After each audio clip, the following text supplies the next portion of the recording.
20% on tickets and merchandise. And choose from 5 different fun card design options. Enjoy all the perks you get for all the things you love. Keesler Federal, the official credit union of the New Orleans Pelicans. Federally insured by NCUA. The NBA is back, and FanDuel, America's #1 sportsbook, wants you to catch all the action. Because right now, FanDuel is giving Pelicans fans 3 months of NBA League Pass. All you have to do to watch every tip-off and buzzer beater from around the league is place any $5 bet on the NBA. Make every moment more with FanDuel. NBA League Pass. Local blackout restrictions apply. If you or someone you know has a gambling problem and wants help, call 1-877-770-7867. 21 plus and present in Louisiana. Permitted parishes only. After 3-month free trial, the full price of League Pass will be automatically charged monthly. Cancel anytime. Terms, restrictions, and embargoes apply. Limit 1 pass per customer. See terms at sportsbook.fanduel.com. Are you ready to build your dream outdoor kitchen or to finally organize your garage? Well, New Age Products is here to help. For over 15 years, New Age Products has been helping homeowners get more out of their spaces. With free design consultations and 3D renders, it's never been easier to organize and customize, all from the comfort of your couch. Visit newageproducts.com now and take the first step towards a better home. That's newageproducts.com. New Age Products is a proud partner of the New Orleans Pelicans. Hey Pelicans fans, SeatGeek is here to help you experience all the action. SeatGeek makes it easy to find tickets so you can be a part of all the courtside celebrations this season. Whether you're buying or selling tickets to Pelicans basketball games or to any other live event in New Orleans, SeatGeek is the place to do it. SeatGeek is the official ticketing partner of the New Orleans Pelicans. The most disruptive idea in ticketing? A ticket that works. Expect the expected. SeatGeek.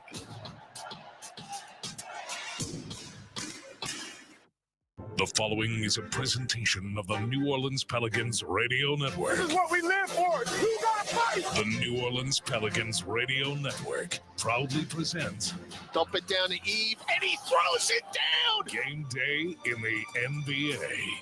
Over Keontae George. Deliver us from evil. See, one-on-one with Gabe Vincent. Crosses him over, splits the double, drives in. High up. Oh, over yes, the front sir. iron and in. Jump feed in the lane, Olynyk, fall away, dotted. Oh, yes, sir. Nothing but that Kelly Olynyk exclamation point in Salt Lake Now, City. with the call of today's game, here's Todd Graffanini. Wow. From the Toyota Center, downtown Houston, Texas, New Orleans Pelicans basketball is once again on the air. Hi again, everybody. Todd Graffanini with you, along with John DeShazier, here to bring you all the exciting action. It's your New Orleans Pelicans with a record of 17-46 overall, taking on the Houston Rockets. They are 38-25, second of a back-to-back, with a day off in between home and home. With these two back on Thursday night in the SKC, it was the Rockets 107, the Pelicans 97. It was just one of those typical Rockets-Pelicans games in the last couple of years. Very defensive, very physical, and unfortunately, the Rockets, who won 3 of those games a year ago, have won the first 3 in this series this season. In a trio of 20-point scores for the Rockets, Amen Thompson had 21, Alperen Şengün 22, Tari Eason had 20. Zion Williamson had 20 points, 10 rebounds. It was a very hard-earned double-double to go along with Trey Murphy's 26, but Zion a very inefficient 5 of 15 from the floor. And Pelicans newcomer Kelly Olynyk talked about what Houston was doing defensively on Z. That's when Houston had to play like 6 centers to stop him. I mean, they were playing literally 2 centers, 2 power forwards, and a wing to try and just pack the paint, be bigger than we are in order to, stop him a little bit. But he still had 20 and 10 or 20 and 9. I don't know what he had. 20 and 10. Yeah. So if that's stopping him, then check that box. We'll take that every night if that's stopping him. No, that's actually very astute by Kelly Olynyk. But then again, what we have seen from Zion in the last few weeks, they kind of did stop him a little bit. But again, you'll take 20 and 10. But, John, it doesn't take a basketball savant to realize that's exactly what's going to happen again here tonight. If he's got to be 5 of 15 from the field to get to his 20 and 10, I'm going to sign up for that any opponent all day long, every day. He's got to have help from his teammate, Zion Williamson. His teammates can't shoot 9 for 27 from three-point range when they're packing it in that way. That's why it was a successful defense. Now, think of how many times on the road trip we're like, he should have at least 5-6 more assists because he is making the right decision. But and this is our expression this year. He's got to make them right. Absolutely. I mean, it's a make or miss league. And when you miss, it is difficult to win games. It's just that simple. All right, we'll take a break, come back. Starting lineups, keys, and tip from H-Town, part 2. This is a big game for the Rockets. Right now, they sit 5th in the Western Conference. They're a game back of Memphis, who is in 4th. And, of course, tomorrow night at home, it'll be the Pelicans and the Grizzlies. So we will affect the playoff race one way or another in the next 24 hours. It's the Pelicans and the Rockets from Houston, and it's coming your way on the Pelicans Radio Network. Are you ready? Creed. By overwhelming demand, the Summer of 99 tour returns. Saturday, July 26th, Smoothie King Center. With special guests 3 doors down. And Mammoth WVH. Tickets on sale now at Ticketmaster.com. Creed returns. The Summer of 99 tour. In basketball, it takes the right team to win. That's why you need a partner like Marsh McLennan Agency. We've been providing business insurance, employee health and benefits, and private client insurance solutions to Southeast Louisiana for 80 years. Marsh McLennan Agency combines the personalized service model of a local consultant with the global resources of the world's largest insurance firm. At Marsh McLennan Agency, we know more than just insurance. We know New Orleans. Marsh McLennan Agency is a proud partner of the New Orleans Pelicans. Visit marshmma.com today. You can start a rewarding career as an emergency medical technician sooner than you think. The National EMS Academy, a division of Acadian Ambulance, can train you in just 12 weeks at their campuses in Alexandria, Baton Rouge, Covington, Lafayette, Lake Charles, New Orleans, and Thibodaux. Students who complete the class and pass the National Registry exam are eligible to work for Acadian Ambulance. Classes start soon. Learn more at becomeamedic.com. I don't want to touch base or circle back anymore. I want to try to revoke and go fishing with my friends. I don't want to make a to-do list. I want to make a to-eat list. I don't care about a PowerPoint. Give me a juke joint. It's time to cut loose and lose track of time, billable and otherwise, altogether. Play Coastal and go have some fun for fun's sake. For more information, visit coastalmississippi.com.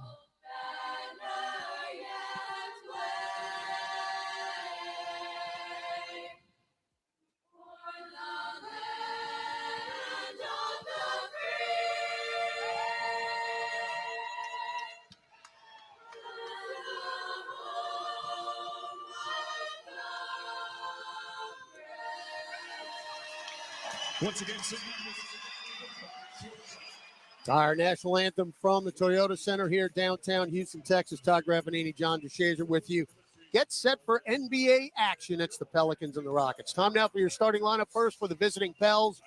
17-46 overall, 6-26 away from home under fourth-year head coach Willie Green.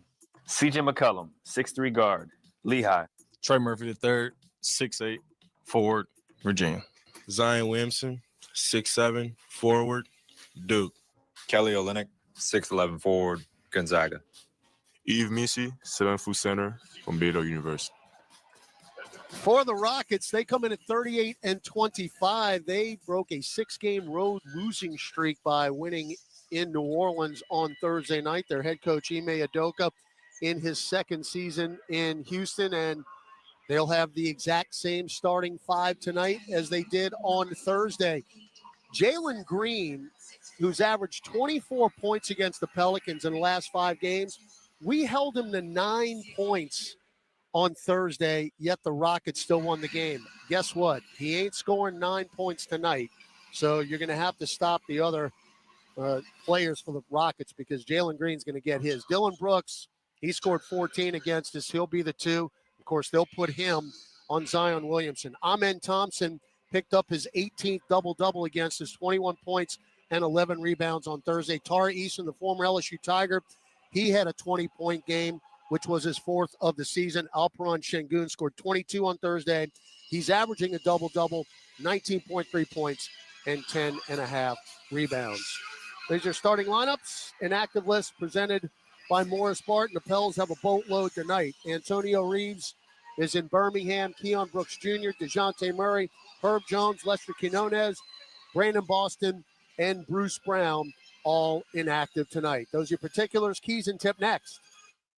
Injured at work? Don't let your recovery get delayed by endless paperwork. LA Health Solutions specializes in workers' compensation and DOL, providing expert care that gets you back on your feet quickly and safely. With convenient locations across Louisiana, we offer personalized treatment plans and handle the insurance process for you, so you can focus on what matters most, getting better. Trust LA Health Solutions, your one solution. To help you heal and return to work, visit lahealthsolutions.com or call 844-496-LAHS today. AmeriHealth Caritas Louisiana helps people get care, stay well, and build healthy communities. Our Medicaid plan offers a wide range of benefits to best meet your health needs and those of your family. Care is the heart of our work, and just like the Pelicans, our team is committed to excellence. Make AmeriHealth Caritas Louisiana your choice today. Learn more about the benefits of our Medicaid health plan by visiting care4la.com. That's care4la.com. Kia is the official automotive partner of the NBA. And we think about basketball a lot. The plays, the swagger, the glory, the games, and how we can elevate our own game with capability that takes us to another level and ground clearance that propels us even higher. The 3-row 2025 Kia Telluride X-Line all-wheel drive. Kia, official vehicle of the New Orleans Pelicans. Call 800-333-4KIA for details. Always drive safely. Limited inventory available. This radio presentation of the New Orleans Pelicans, presented by Smoothie King, is brought to you by Chevron, the human energy company. Said got it to Murphy. No one past to Z. Oh, my God! Energy. We power life. Zion Williamson, the dunk of the year right there. New Age Products, official garage and outdoor kitchen provider of the New Orleans Pelicans. Now Zion trucking Jackson Hayes, put a left shoulder down. And by Smoothie King, rule the day. Floats it in and one. So nothing Jackson can do about that. Now, here's Todd Graffanini. Yo! All right, here we go, baby. It's the Pelicans and the Rockets, part 2. Pels trying to avoid the season sweep against Houston. With the keys to the game, my partner, John DeShazier. Well, this is simple. Gird your loins, Pelicans. Be ready for the physicality. Now, the Pelicans outscored the Rockets 28 to 26 to 8 from the foul line and outscored them in second chance points 20 to 12.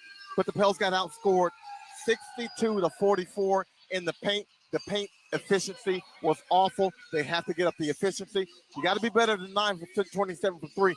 But the Pelicans have been dominating in the paint, and that went away on Thursday. Yeah, and in the 33-point third quarter for the Rockets, where they outscored us 33-15, 22 of those 33 were in the paint, just to exacerbate that problem.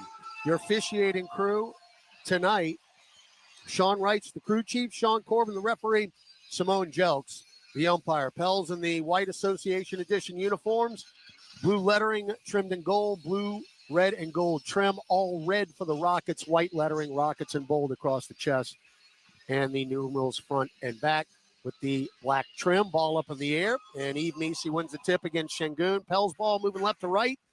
As you view it on your radio dial and mobile device, Zion Williamson, 5 for 15 from the floor the other night. There is Dylan Brooks.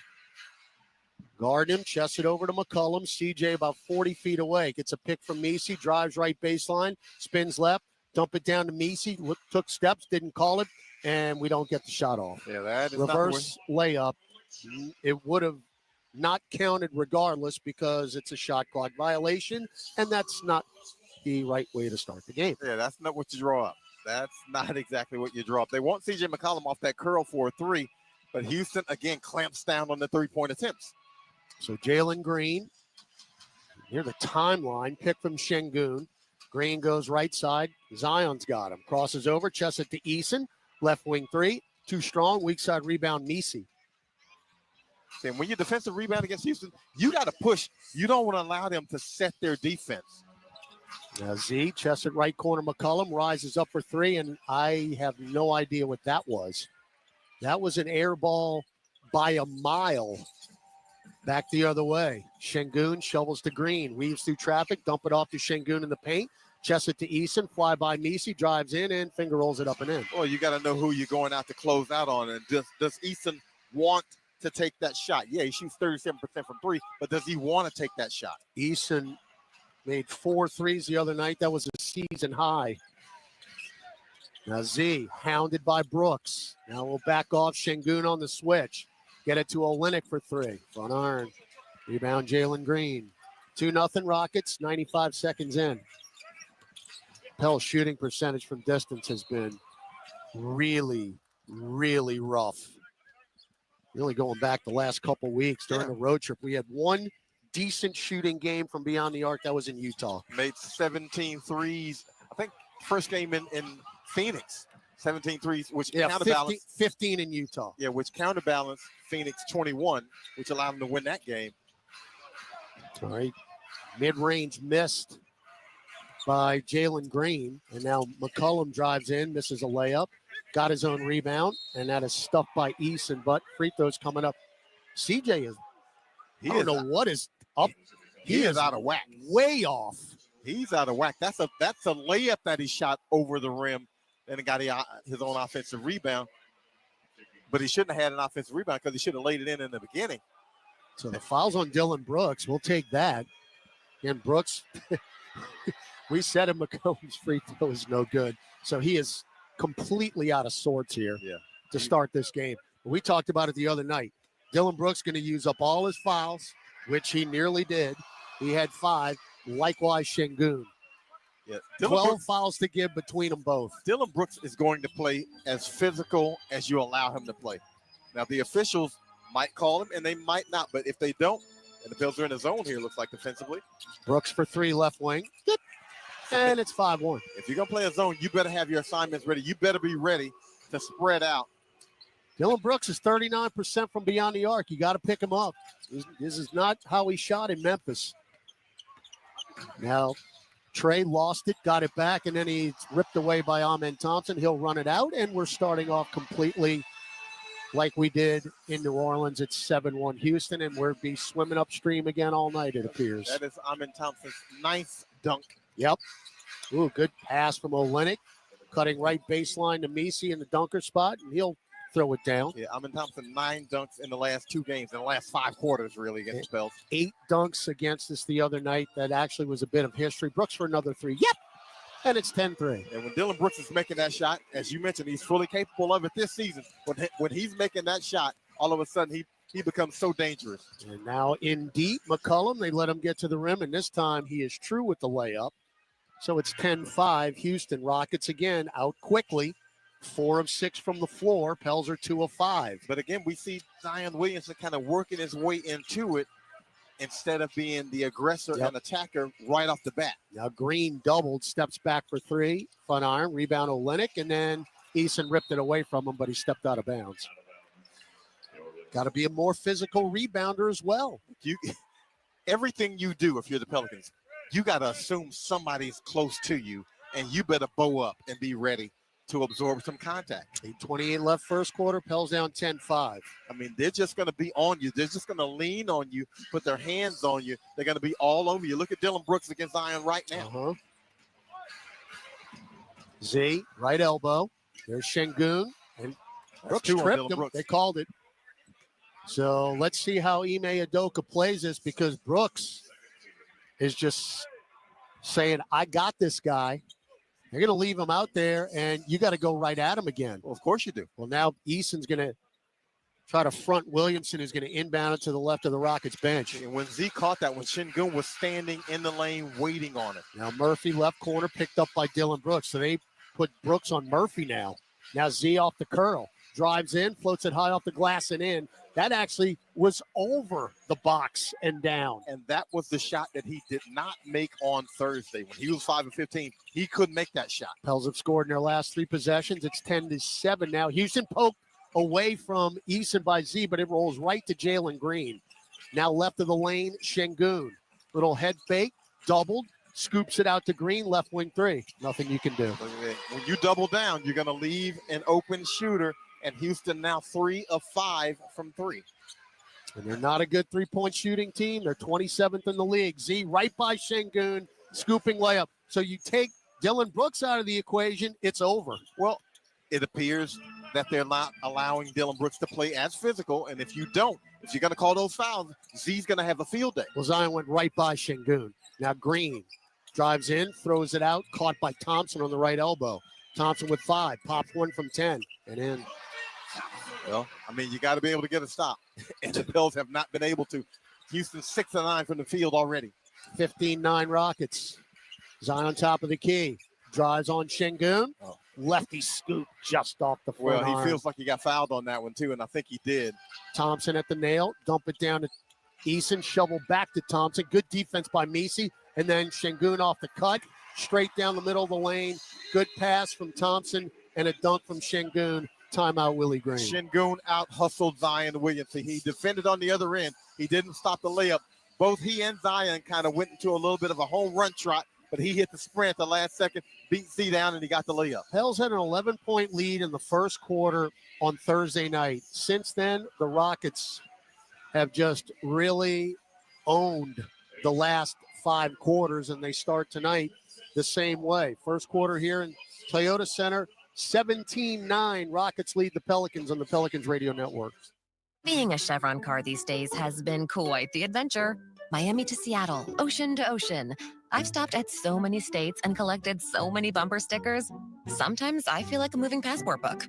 It's just so great what I can do with Chevron with Techron, because it gives me unbeatable mileage and keeps my engine clean. Plus, there are so many Chevrons along the way. Now the only thing I'm worried about is where to go next and where to put all my new bumper stickers. Chevron with Techron, fueled by possibility.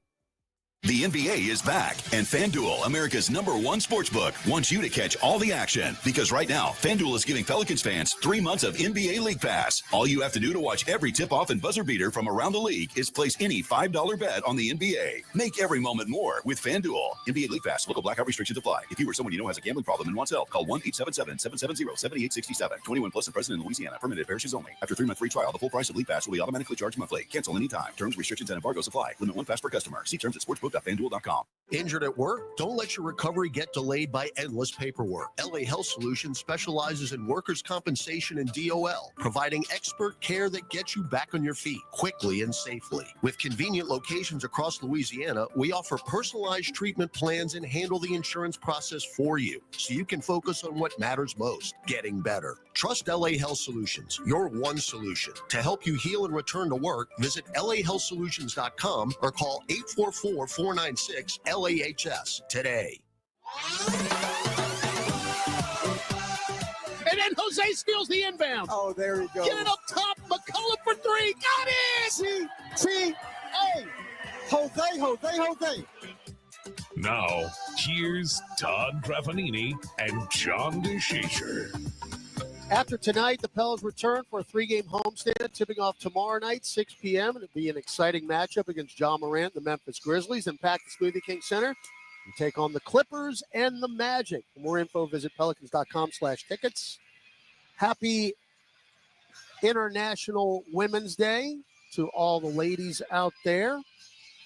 There's a lot of pink jerseys in the house tonight here in Houston, Texas. We've got 6:44 left first quarter, 17-9 Houston. Pels got to D it up. The real Rockets have scored on 6 of the last 7 possessions, so that tells you right there in black and white, the Pels have not gotten it done. Trey Murphy, deep left wing 3. That's high off the heel. Long rebound to McCullough. Jordan Hawkins is checked in. Throw it back to Murphy for another 3. That's no good. Rebound, Jalen Green nearly had it poked away by Messi, but the Pels have started out 0 of 4 now from beyond the arc. Jalen Green to the nail, kicking it to Tari Eason for 3. Front iron no good. Tipped by Murphy, taken by Olynyk. Kelly will run the floor. Chest it up the floor to Trey. Bump, and gets to the rim and lays it in with the left hand. Nope. Just until they call it, just stop. It ain't happening. It ain't happening. I mean, that is a lot of contact. Maybe they saw the amount of free throws we took the other night and said, nah, we're just gonna let them play. Şengün, up top, Jabari Smith Jr. just checked in for the Rockets. Smith, picked up by Messi, pops a 3. Front iron, rebound Amen Thompson. Just jumped right over Hawkins, who fouls him on the putback. Yeah, Nothing you can do there. He just bigged him. Big man wins. He just bigged him. I mean, Hawk was in good position, and he just went over the top without fouling, which is difficult to do. And Hawk couldn't do a thing about it. Yeah, Thompson, we talked about that stat the other night. 8 dunks. And here is the one you're like, Since 1996-97, there have now been 100 instances when someone has had 8 dunks in a game. That was number 100 since 96-97, what Amen Thompson did. However, it is the only time that someone listed as a guard, and you could actually say he's really more of a wing, but not a big, did it. I mean, you're talking about Shaquille and Hakeem in that instance. The only big that ever did it. Speaking of bigs, Steven Adams, who just checked into the game, knocks in the second missed free throw. Yikes. Now Trey, great cut to the rack. Good pass from Olynyk and a dunk, but they just got 3 points on that 1 of 2 free throw because we didn't box out on the second free throw. Yeah, and they just go big and bigger. And bigger. Thompson walked. Little tip throw through the tulips on that one for Thompson. First turnover for Houston. Carlo Makovich quickly sprinting to the scorer's table. Will they allow him in the game? They will not. So you've got Olynyk, McCollum, Hawkins, Murphy, and Messi. Pels down 20-13, 5:20 to go first quarter. Olynyk, left-hand dribble, shovel it to Hawkins, back to Murphy. Trey, doubled, bumped by Smith. Bounce feed left of the lane, Olynyk. Olynyk guarded by Jalen Green. He's got the size advantage, throws up a hook shot. That's no good. And it's run down by Green. I do like the look of that, though. At least they're going into the paint trying to get something a little closer. Green for 3. Front iron, rebound Olynyk. So Jalen Green now 1 of 4 from the floor. And Olynyk's got 2 rebounds. And he just got his pocket picked by Eason. And a dunk. Can't happen. Well, he got pressed at half court. They doubled him and took it away from him, simply stripped him. Now McCollum running floater Looking in the for lane. foul. Tough shot, didn't get it. Long rebound Thompson. He'll go coast to coast and politely flush it down. A frustrated Willie Green down below. But Houston already has control of this game. It's 24-13. Well, as you mentioned, you cannot worry about the foul call. You got to play all the way through. Now Hawkins, right lane line. Get it to McCollum. CJ picked up by Amen Thompson. Bounce feed to Olynyk. 1-on-1 with Green. Again, he's got the size advantage. Dump it on a scoop to Messi. Comes in left baseline. And a dunk. Great find by Olynyk. Steven Adams came over to help on the double team. And Kelly Olynyk with a nice look for Yves Messi. Olynyk hasn't scored. He's got 5 assists already. 24-15. Houston. Mid-range by Jabari Smith. No good. Steven Adams gets the rebound. And a baby hook is good. He just wanted it more than Messi did. You got a rebound. Yves Messi is boxing him out, but he doesn't jump. He doesn't leave his feet. And you got to at least make the final part of that. McCollum for 3 right wing, around and out, back in again off the glass. CJ needed to see something go in, however it goes in. 26-18, but Houston shooting 61%. And that'll be even more as Jalen Green just gets to the rim easily.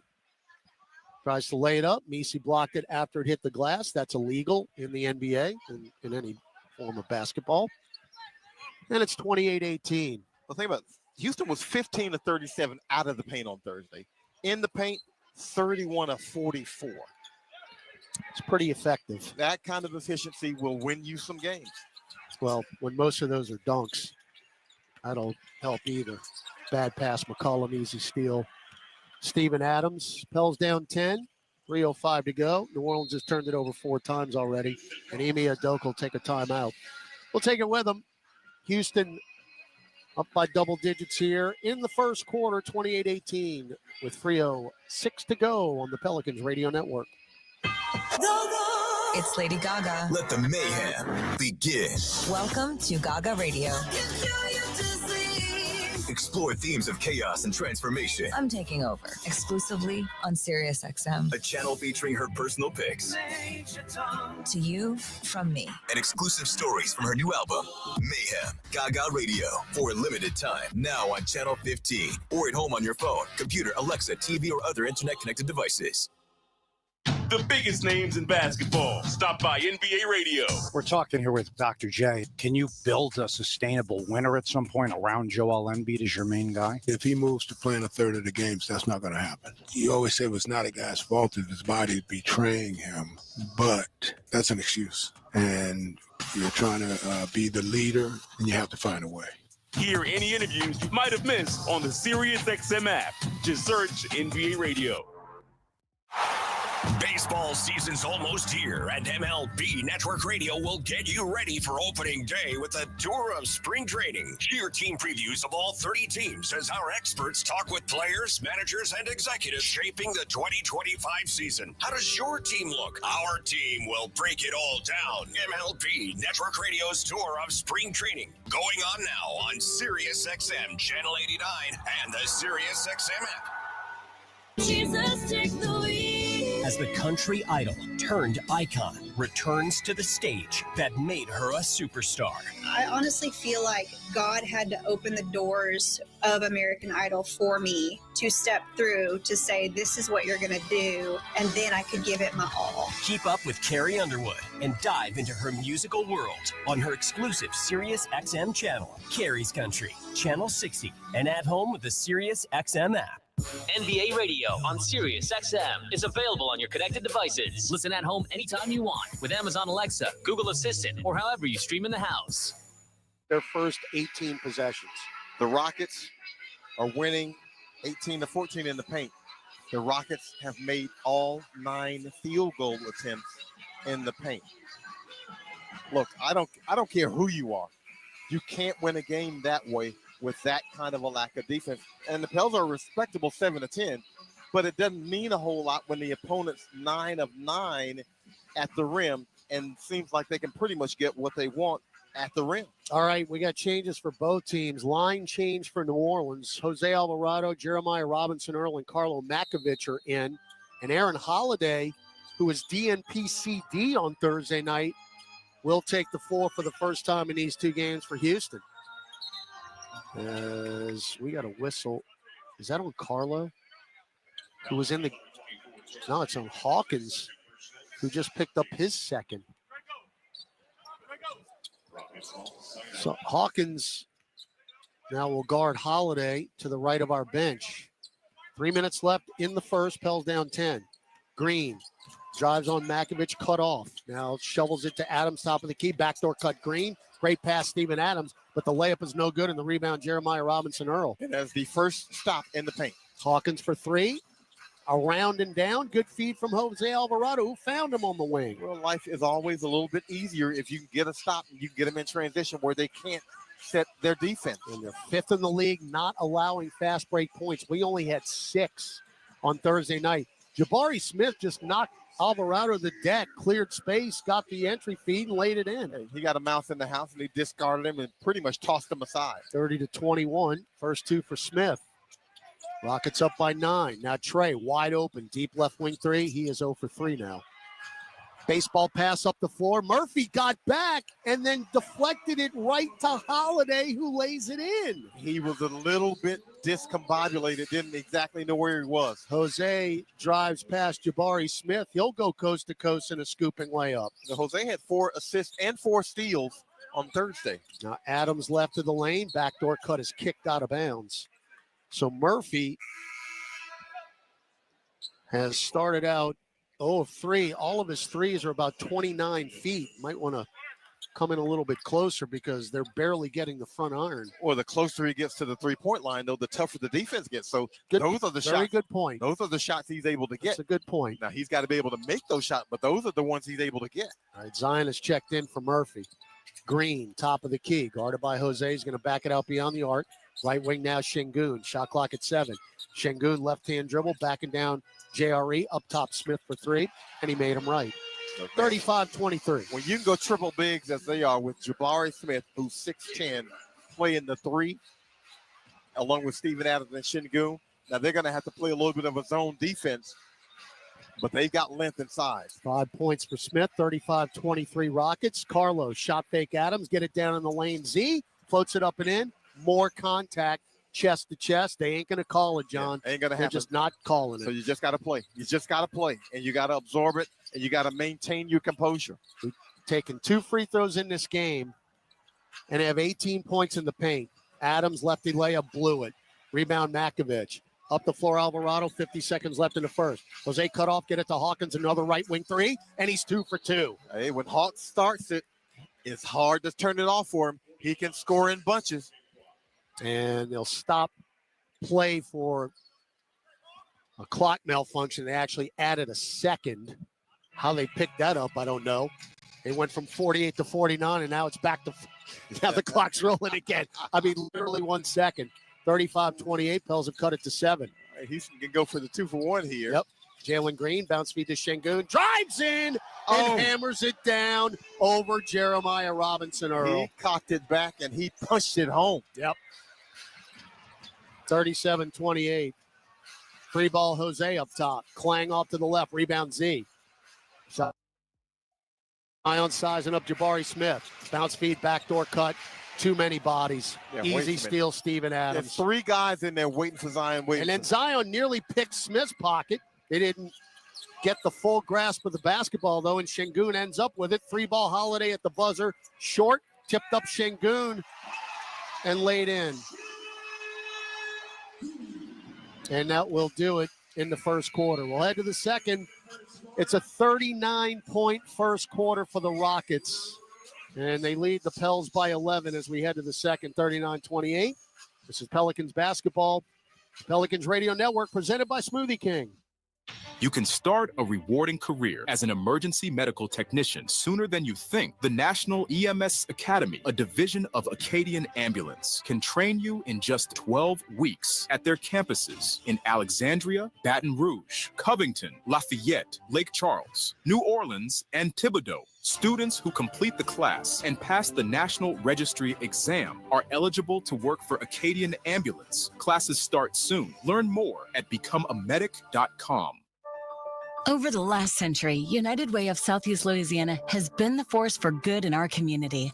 We've been at the forefront of improving outcomes in education, income, and health for every person everywhere. Together with you and our partners at the New Orleans Pelicans, we're rolling up our sleeves and mobilizing the power of people, offering ways for you to create a community strong enough for the next 100 years. Visit UnitedWaySELA.org to join us today. Have you heard that you can watch Pelicans games for free on the Gulf Coast Sports and Entertainment Network? All you need is a flat antenna from Channel Master. Visit channelmaster.com for all your television antenna needs. These aren't those big rabbit ears you grew up with. Channel Master can set you up with a sleek new flat antenna for as low as $35. For a limited time, use code PELS20 to save 20% on your entire purchase. That's PELS20 to save 20% at Channel Master. I don't want to touch base or circle back anymore. I want to charter a boat and go fishing with my friends. I don't want to make a to-do list. I want to make a to-eat list. I don't care about a PowerPoint. Give me a juke joint. It's time to cut loose and lose track of time, billable and otherwise, altogether. Play Coastal and go have some fun for fun's sake. For more information, visit coastalmississippi.com. Zion just blows by everybody, hangs in the air, and throws it down. Now, here's Todd Graffanini and John DeShazer. We enter the second quarter, Houston with a 39-28 lead. The Pels shot 54.5% from the floor, John DeShazer. You would take that. How are you down by 11? 54.5%, and scored 28. But when the Rockets scored 18 of the 25 possessions in the quarter, and when they scored 26 points in the paint, that's how you can't accept it. Holiday, Şengün, Smith, Thompson, and Jeff Green on the floor for the Rockets in the all-red. Şengün left free throw line extended mid-range.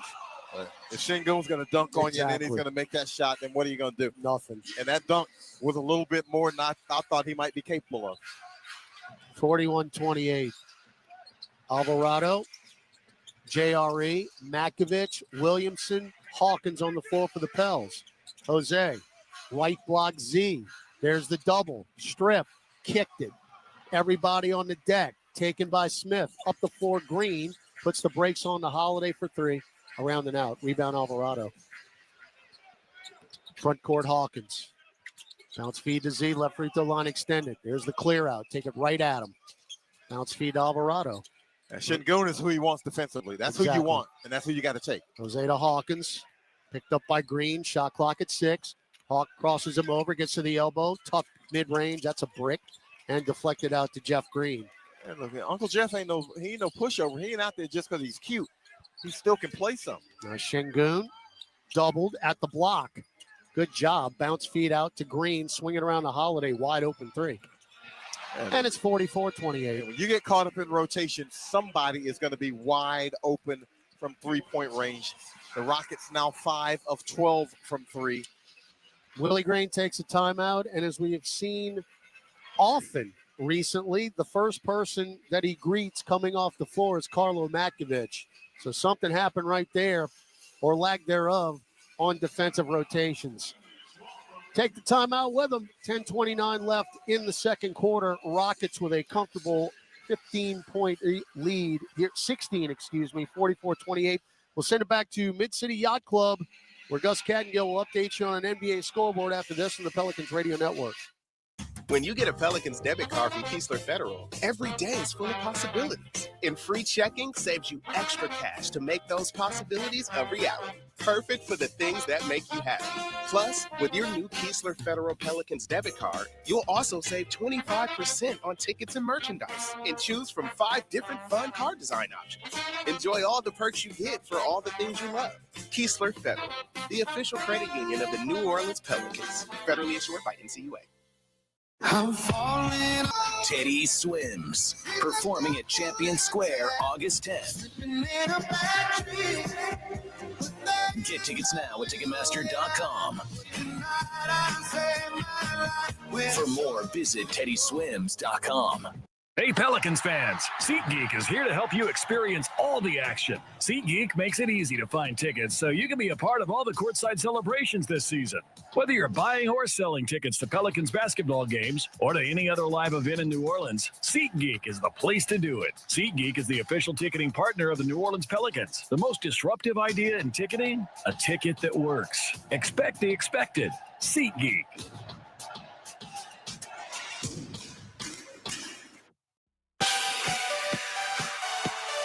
Welcome back to Pelicans basketball.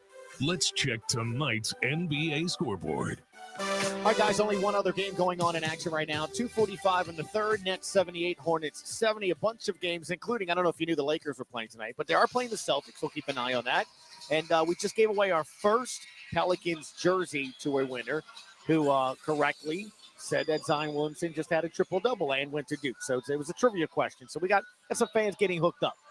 All right, good stuff there, Gus, at Mid-City Yacht Club. Here in Houston, the Rockets have their largest lead, 44-28 with 10:29 to go in the second quarter. Well, one, I'm a little disappointed that Gus and Jim are not giving away a grill.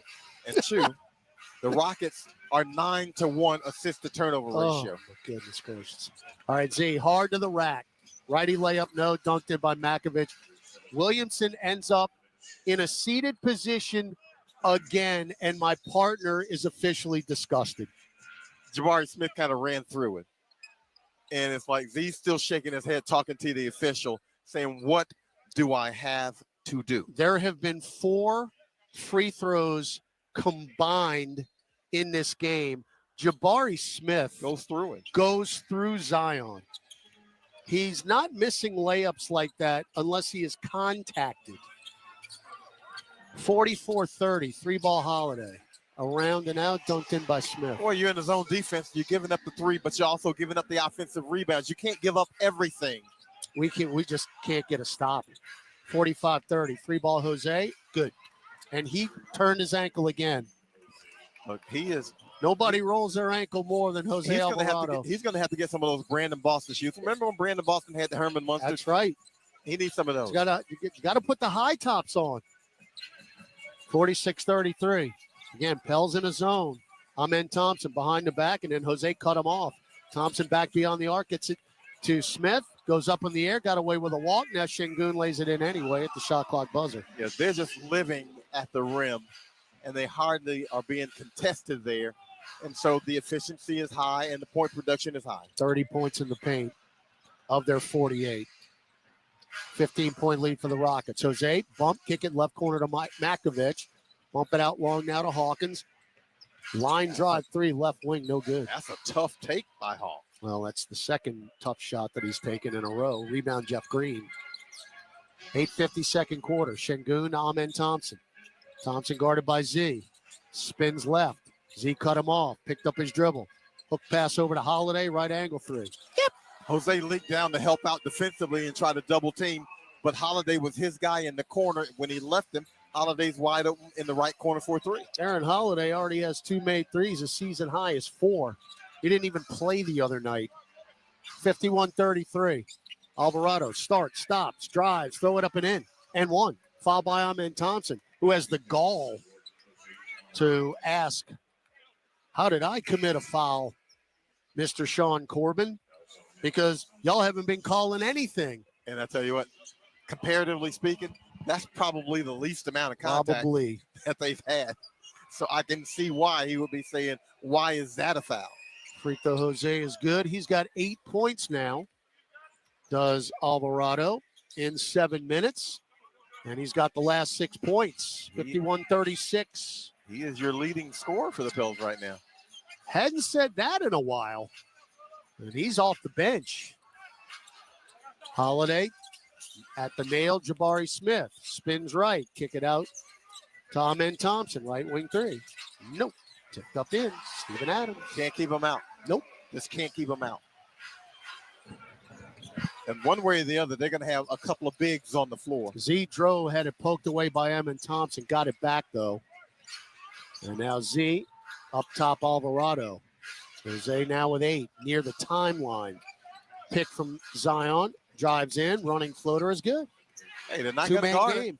They're not going to guard. Steven Adams kept backing up, and Jose said, I'll shoot my floater. 53-38, 7:30 to go second quarter. 3 ball up top, Smith. No. And a long rebound, JRE. Get it to Jose. You finally got to stop. Alvarado cut off at the elbow. Get it to Hawkins, and it's blocked by Jeff Green. Back up the floor, Jabari Smith will drive. He will lay it in. Despite contact from Matkovich, 55-38. Jabari Smith Jr. now with 9 points. Alley-oop Z catches it, lays it in. Tremendous pass by Alvarado, who had just crossed the timeline left side. Look, just throw it up, and Z will generally go get it, and he catches it and lays it in with a feather touch. 8 points for Williamson on 4 of 6 shooting. Holiday, right side, cut off by Williamson. Cross-court pass over to Green on the left wing. Pop a 3 for Uncle Jeff. Of course, 58-40. Tell you what, this zone is being ravished right now. The Rockets are 7 of 17 from beyond the arc. That's 41%. Now Zion, hard at Steven Adams, shot block. Taken by Holiday. Holiday front court. Z asking for contact again. Nah, he didn't taking a free throw tonight. Why ask? Adams powers in on, that's an elbow to the face. Makovich just got elbowed in the face by Steven Adams, and they're going to call Matkovich for the foul. I'll tell you what, Makovich, if he had any sinus issues, they're cleared up right now. That is the ultimate injury to insult. He got elbowed in the face. And he is being attended to. Yes, at the he end of the bench. is. I mean, You get elbowed by Steven Adams, you're going to feel it. Yeah. Yes, That's you are. unbelievable. 58-40 Houston. Dylan Brooks back in. Oh, joy. He is down low. Cut off by C.J. McCollum, who just checked in, and he'll float it up and in. Pels have absolutely no resistance whatsoever. At all. Whatsoever. 36 points in the paint for the Rockets, who can name their score tonight. They've got 60 points with 5:50 left in the second quarter. Jose, another floater in the lane. He's got 12, but the defensive performance is null and void. Amen Thompson shovels to Eason. and he will dunk. Yeah, he cuts baseline. Ivan Thompson waits for him. He might have stepped out of bounds on his way, but it doesn't really matter right now. 62-42. Rockets by 20. Alvarado, two-man game with Messi. Good dump off, and that is Messi, if that ain't the night right there, I don't know what is. Messi got fouled, threw it up for an N1, and it wedged. I don't know. I tell you what. That might be a first. If that ain't the night right there, that is the epitome of this first half. That is a running layup, and it wedged. A layup. And I mean, now he had a lot of English on it, but I mean, you ever seen a wedge on a layup? I've never seen it. Not a finger roll. You know, maybe a dunk attempt where you get wedged in, but never a finger roll. Free throw by Eve is good. He's got 5 points. Kelly Olynyk will check in for Jeremiah Robinson Earl, who did not score a point in 9 minutes off the bench. The Rockets are at 66% from the floor with 5:20 left in the second. And look, the Pels are 55%. Again. Which is acceptable on most nights. And you're down 18. Jalen Green up top, guarded by McCollum. Dump it off to Şengün. Back to Jalen Green. Green, bounce feed to Şengün. Teardrop in the lane, around and out. And that should have gone in. Rebound Olynyk. Where they're working the two-man game to perfection. 3-ball Alvarado right at the top, around and out. So teams trade around and outs there. Back up the floor, Jalen Green, who had his 5th rebound. Get it to Brooks. Baseline jumper, no. Strong side rebound, Trey Murphy. 4:35 left, second quarter. Pels down 18. Murphy, bumped by Dylan Brooks. Get it to Eve. Eve chests it over to Alvarado. Drives on Şengün. Throw it to the cutting Olynyk. Pump fake. Back out long Alvarado. Kick it left corner. 3-ball McCollum. And that is good. Nice ball movement. And that induces a timeout taken by Ime Udoka and the Rockets. You move the basketball, you find the wide open shooter. CJ McCollum kind of getting back on track here. And that's what you have to have a lot more of if you're the Pelicans. Pels have 13 assists on 19 makes. We are now 5 of 14 from beyond the arc. 4:19 left in the half. Rockets 62, Pelicans 47. One final media timeout here in the second quarter on the Pelicans Radio Network. Your home for 24/7 Hoops Talk all year long is NBA Radio. Oklahoma City Thunder head coach Mark Dagnall. Does it blow you away by how well you guys have been playing this year? This season's been very fluid. You know, we've had a lot of guys in and out, and yet the team's been able to perform very consistently. We have players, they play together, they compete every night. Surprised, no, but impressed nonetheless. Basketball is our life on NBA Radio, Channel 86, and the Sirius XM app. Listen anywhere by searching NBA Radio. Follow President Donald Trump's first 100 days in office from every angle on the SiriusXM app. From live breaking news channels to deep diving political podcasts and the latest White House coverage and analysis with the SiriusXM political channels, Patriot, POTUS, and Progress, and Megyn Kelly on Triumph. Just search First 100 Days in the SiriusXM app. The best golfers in the world are returning to the stadium course for the Players' Championship. And you can hear all the action on SiriusXM PGA Tour Radio. Racing towards the flag. This is a good-looking shot. Rory McIlroy. All next week, we have coverage from TPC Sawgrass with analysis and player interviews and play-by-play coverage starting Thursday the 13th at 12 p.m. Eastern. Yes! The Eagle lands from the bunker! Scheffler! Hear the Players' Championship, Channel 92, and on the SiriusXM app. Hey, this is Brian Geltzeiler. Wake up early with me in 2007 NBA Coach of the Year, Sam Mitchell, every Saturday morning from 7 to 10 a.m. Eastern as we break down everything NBA on Channel 86. The option of creating custom ticket packages that include food, beverage, and unique experiences. Next up, join us for Military Appreciation Night. That is tomorrow, Sunday, March 9th. We take on the Grizzlies. Visit pelicans.com/groups for more info. You're running out of time, folks. Head to the Smoothie King Center. You got some good opponents down the stretch. Going to Memphis tomorrow. Then you got the Bucks coming back in for that snow makeup game. You got Steph and the Warriors coming in. So season winding to a close, including tonight, 19 games remaining, 4:19 left.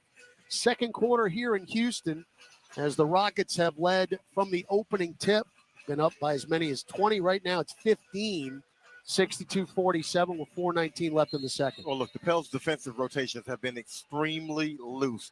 Right now, Houston outscored them 38-28 in the paint. But the alarming part, Houston 19-22 from the field in the paint. You've got to be able to get some resistance around the rim. Şengün, front court on the Rocket logo, spins left on Olynyk, gets underneath the hoop, tried to get to Steven Adams, get on the deck. Messi, it bobbles back up in the air, and Trey Murphy is decked by Şengün. Now, if they call this on Murphy, we're going to have a problem. They called it on Şengün. All right. Yeah. You know, he got clocked with a Trey Murphy elbow. Good battle for that basketball, and good to see Trey get it. See, the problem is you can't call it. You can't call it because you didn't call the first one. Right. And so now at least it's consistent, but you're letting guys get hit in the head. No. Şengün went back like he's got a bit of a soccer player on him. That was just the second turnover of the night for the Rockets as Jose misses a floater in the lane, tipped up by Messi. Well, the Pels aren't imposing any will, as evidenced by the 62 points allowed. Adams left block. I mean, he's one-on-one with Messi, and he lost it on the way up, taken by Alvarado. Third turnover. Now CJ, stop, pop, straight away, three. Good. 62-50. Hey, when you can get a turnover or you can get a stop, you're able to get up in transition and at least get them before they can set defensively. First points off turnovers this game for New Orleans as Green will miss a left wing three. He's been held in check in these two games. Can you take advantage? Jose, another three right wing, online and down, and Ime Udoka has to take another timeout. Jose Alvarado, 13 points and 2 assists in the quarter. 15 off the bench in 12 minutes for Alvarado, and he is really keeping us in it, along with McCollum, who just went over the double-digit mark. He's got 12 on 3 made threes. And now with 3:04 left in the half, Pels showing a little resistance here, only down 9, 62-53. Well, you knew obviously there was going to be a run by Houston. Now the Pels showing some fortitude here by being able to withstand it and making this push here because they really need to be able to do this. Look, Houston's pushed this team around 3 times this season, 3 times last season. At some point, you got to bow up a little bit and say, okay, we ain't going to take anymore. And so the Pels now, when you're able to get a few stops, however you get them, turnover or defensive rebounds, you're able to get into transition, and it makes life a little bit easier. So quickly an 8-0 run. And again, it helps when you actually get a stop. So, John, I know you were watching that game last night, as I was, a Denver game in which Nikola Jokic had the first 30-20-20 game in the history of the NBA. You know this stat? He got the triple-double. He had 13 points, 10 rebounds, 10 assists with 10:22 left in the third quarter. After that, he had another triple-double, 18, 11, and 12. Double, triple-double. Unbelievable. He's incredible. And, I mean, I understand, the Shai Gilgeous-Alexander sentiment for MVP, and Oklahoma City's playing extremely well. And he's playing great. Shai is playing great. But, man, Jokic ain't going to give it to him. No, he's not. All right, Houston trying to stave off the 8-0 run. Thompson in the lane, Euros in, back out long. Tara Eason just checked in, trying to power to the dotted line. Follow-away jumper is good.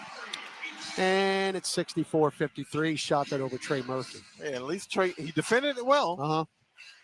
So hopefully that pressure will begin to pay off. Alvarado with the nail. Dump it off to McCollum. Catch and shoot three. Nope. And a loose ball foul on Yves Messi. So 2:28 left in the second quarter. That's our second team foul. Messi's first. Jose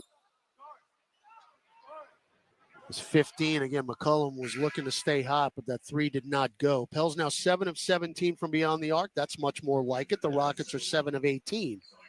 So they've canceled each other out in that department now. The numbers offensively are respectable.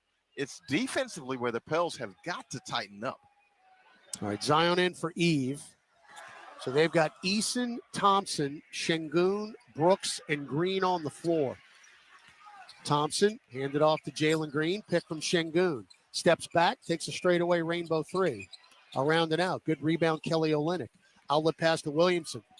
Bump it cross court over to McCollum. Left corner, Murphy. They closed out, though. Now McCollum weaves through left block. Cut off again. Sizing up Şengün. Cross him over. Underneath the hoop. Throw it out right corner. Jose for three. Nope. And Eason couldn't rebound it. He stepped out of bounds. Stepped out of Kelly Olynyk with the pressure. I tell you what, man. Those rotations by the Rockets were impeccable. The first initial push by CJ in transition, he should have pulled up for that three because that was going to be the best look you were going to get on that possession. It's just tough to get fast break points against this team. Now Z, right elbow. Kick it to Murphy. Murphy dribble job with the left hand of the restricted arc and floats it up and in with the left hand over Şengün. Nice. Don't rely on the three, Trey. You can get to the rim against this team. If you can keep this under 10 at halftime, that is a win.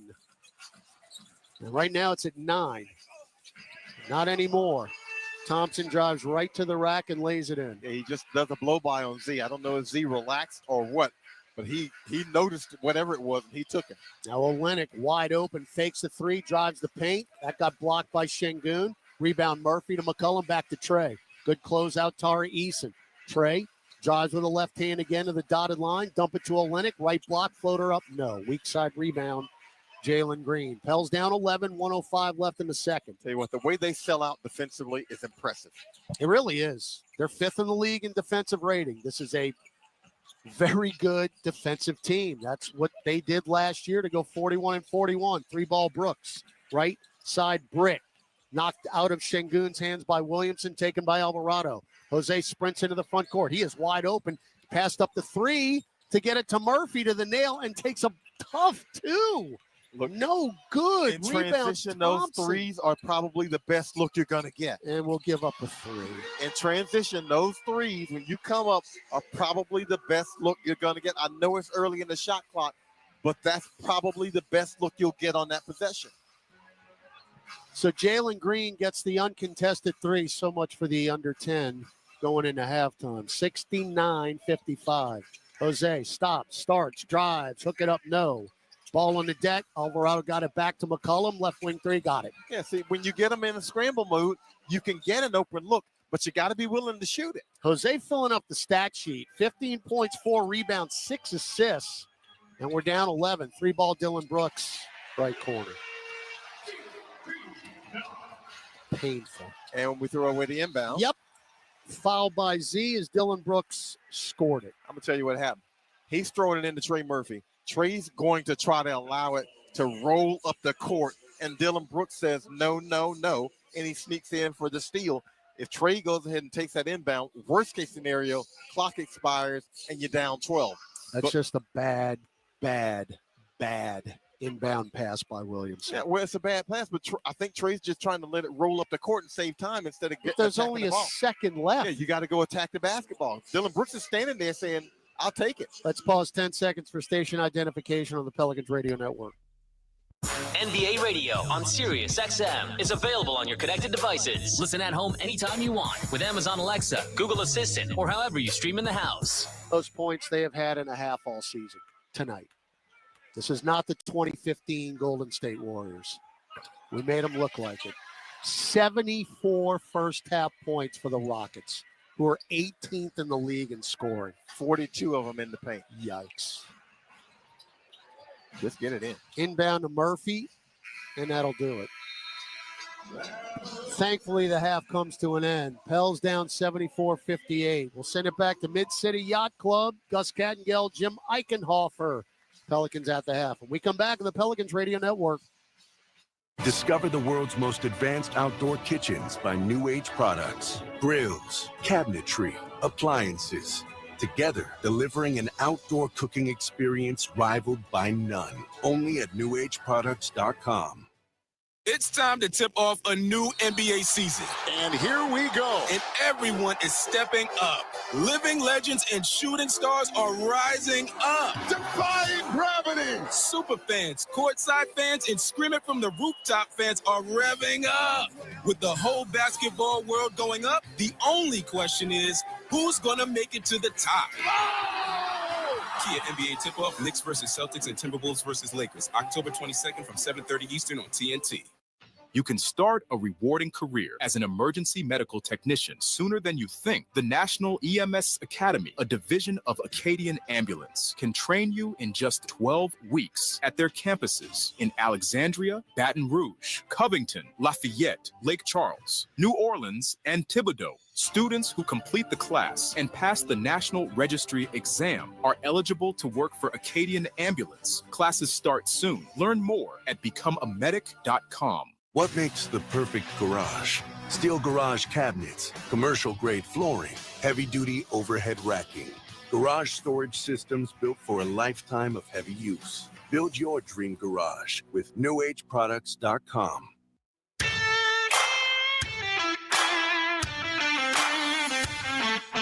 Time now for Pelicans at the half. Scores, highlights, stats, and more. Here's your host, Gus Kattengell.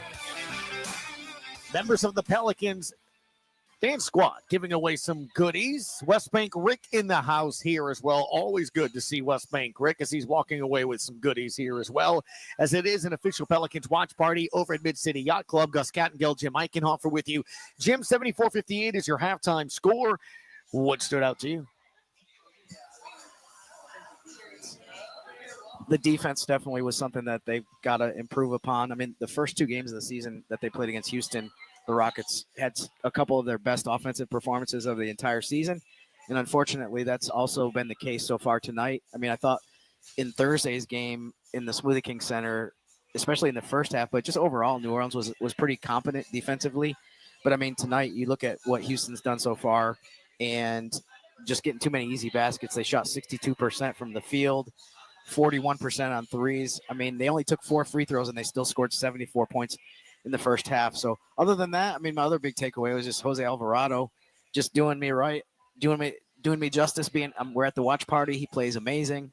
I mean, he was great. He was definitely a big reason that they, at least for a little bit, got back into the game and got it down to single digits for a little while. But yeah, now they're back down by 16 at the half. The box score tells you that they're shooting 62%, 9-22 from distance. It feels like they have way more threes than the Pels, but New Orleans is 8-19. They're pretty much right there. Well, why do they have 70 points and New Orleans only 58?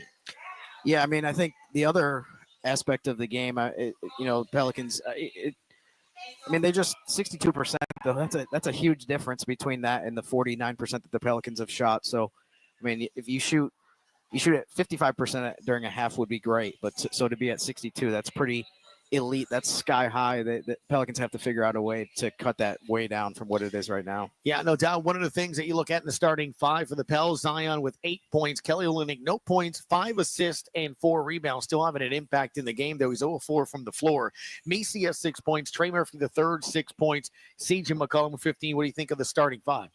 Yeah, I mean, I don't think it's been a great first half for them, for sure. I mean, if you look at some of the plus minuses, every starter is in the minus. I mean, every player in the entire rotation is in the minuses, so that's not great. But, I mean, they got off to a bad start, too. I think one of the things that Willie Green talked about pregame was, starting faster offensively and just being faster offensively, getting into the offense quickly. And so it was not a good omen that on the first possession they had a 24-second shot clock violation. And then I think on the second possession, they had an air ball. So it just seems like they've been playing from behind from even the first minute of the game tonight. And so that's been discouraging, the fact that they're playing from behind the whole time. And I thought it was important to get off to a good start after the way the second half went on Thursday, but unfortunately that did not happen. Yeah, no doubt. Well, your halftime score, 74-58. When we come back, a full NBA scoreboards. We're live at Mid-City Yacht Club on the Pelicans Radio Network.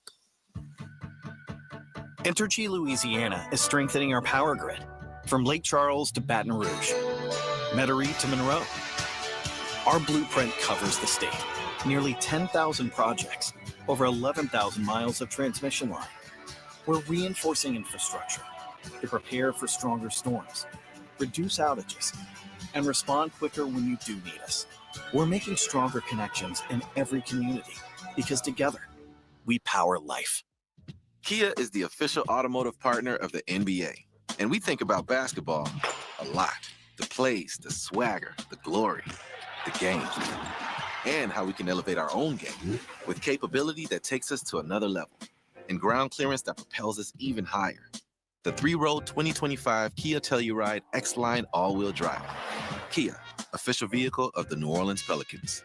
Call 800-333-4KIA for details. Always drive safely. Limited inventory available. I'm Clint Romig with Marsh McLennan Agency. We provide business insurance, employee health and benefits, and private client insurance solutions to organizations and individuals. We combine the personalized service model of a local consultant with the global resources of the world's largest insurance broker, Marsh McLennan. Here in New Orleans, we have deep roots throughout Southeast Louisiana that go back over 80 years. At Marsh McLennan Agency, we know more than just insurance. We know New Orleans. Marsh McLennan Agency is a proud partner of the New Orleans Pelicans. Visit us today at marshmma.com. I don't want to touch base or circle back anymore. I want to try to revolt and go fishing with my friends. I don't want to make a to-do list. I want to make a to-eat list. I don't care about a PowerPoint.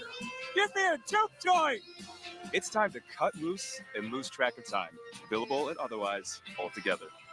Play Coastal and go have some fun for fun's sake. For more information, visit coastalmississippi.com.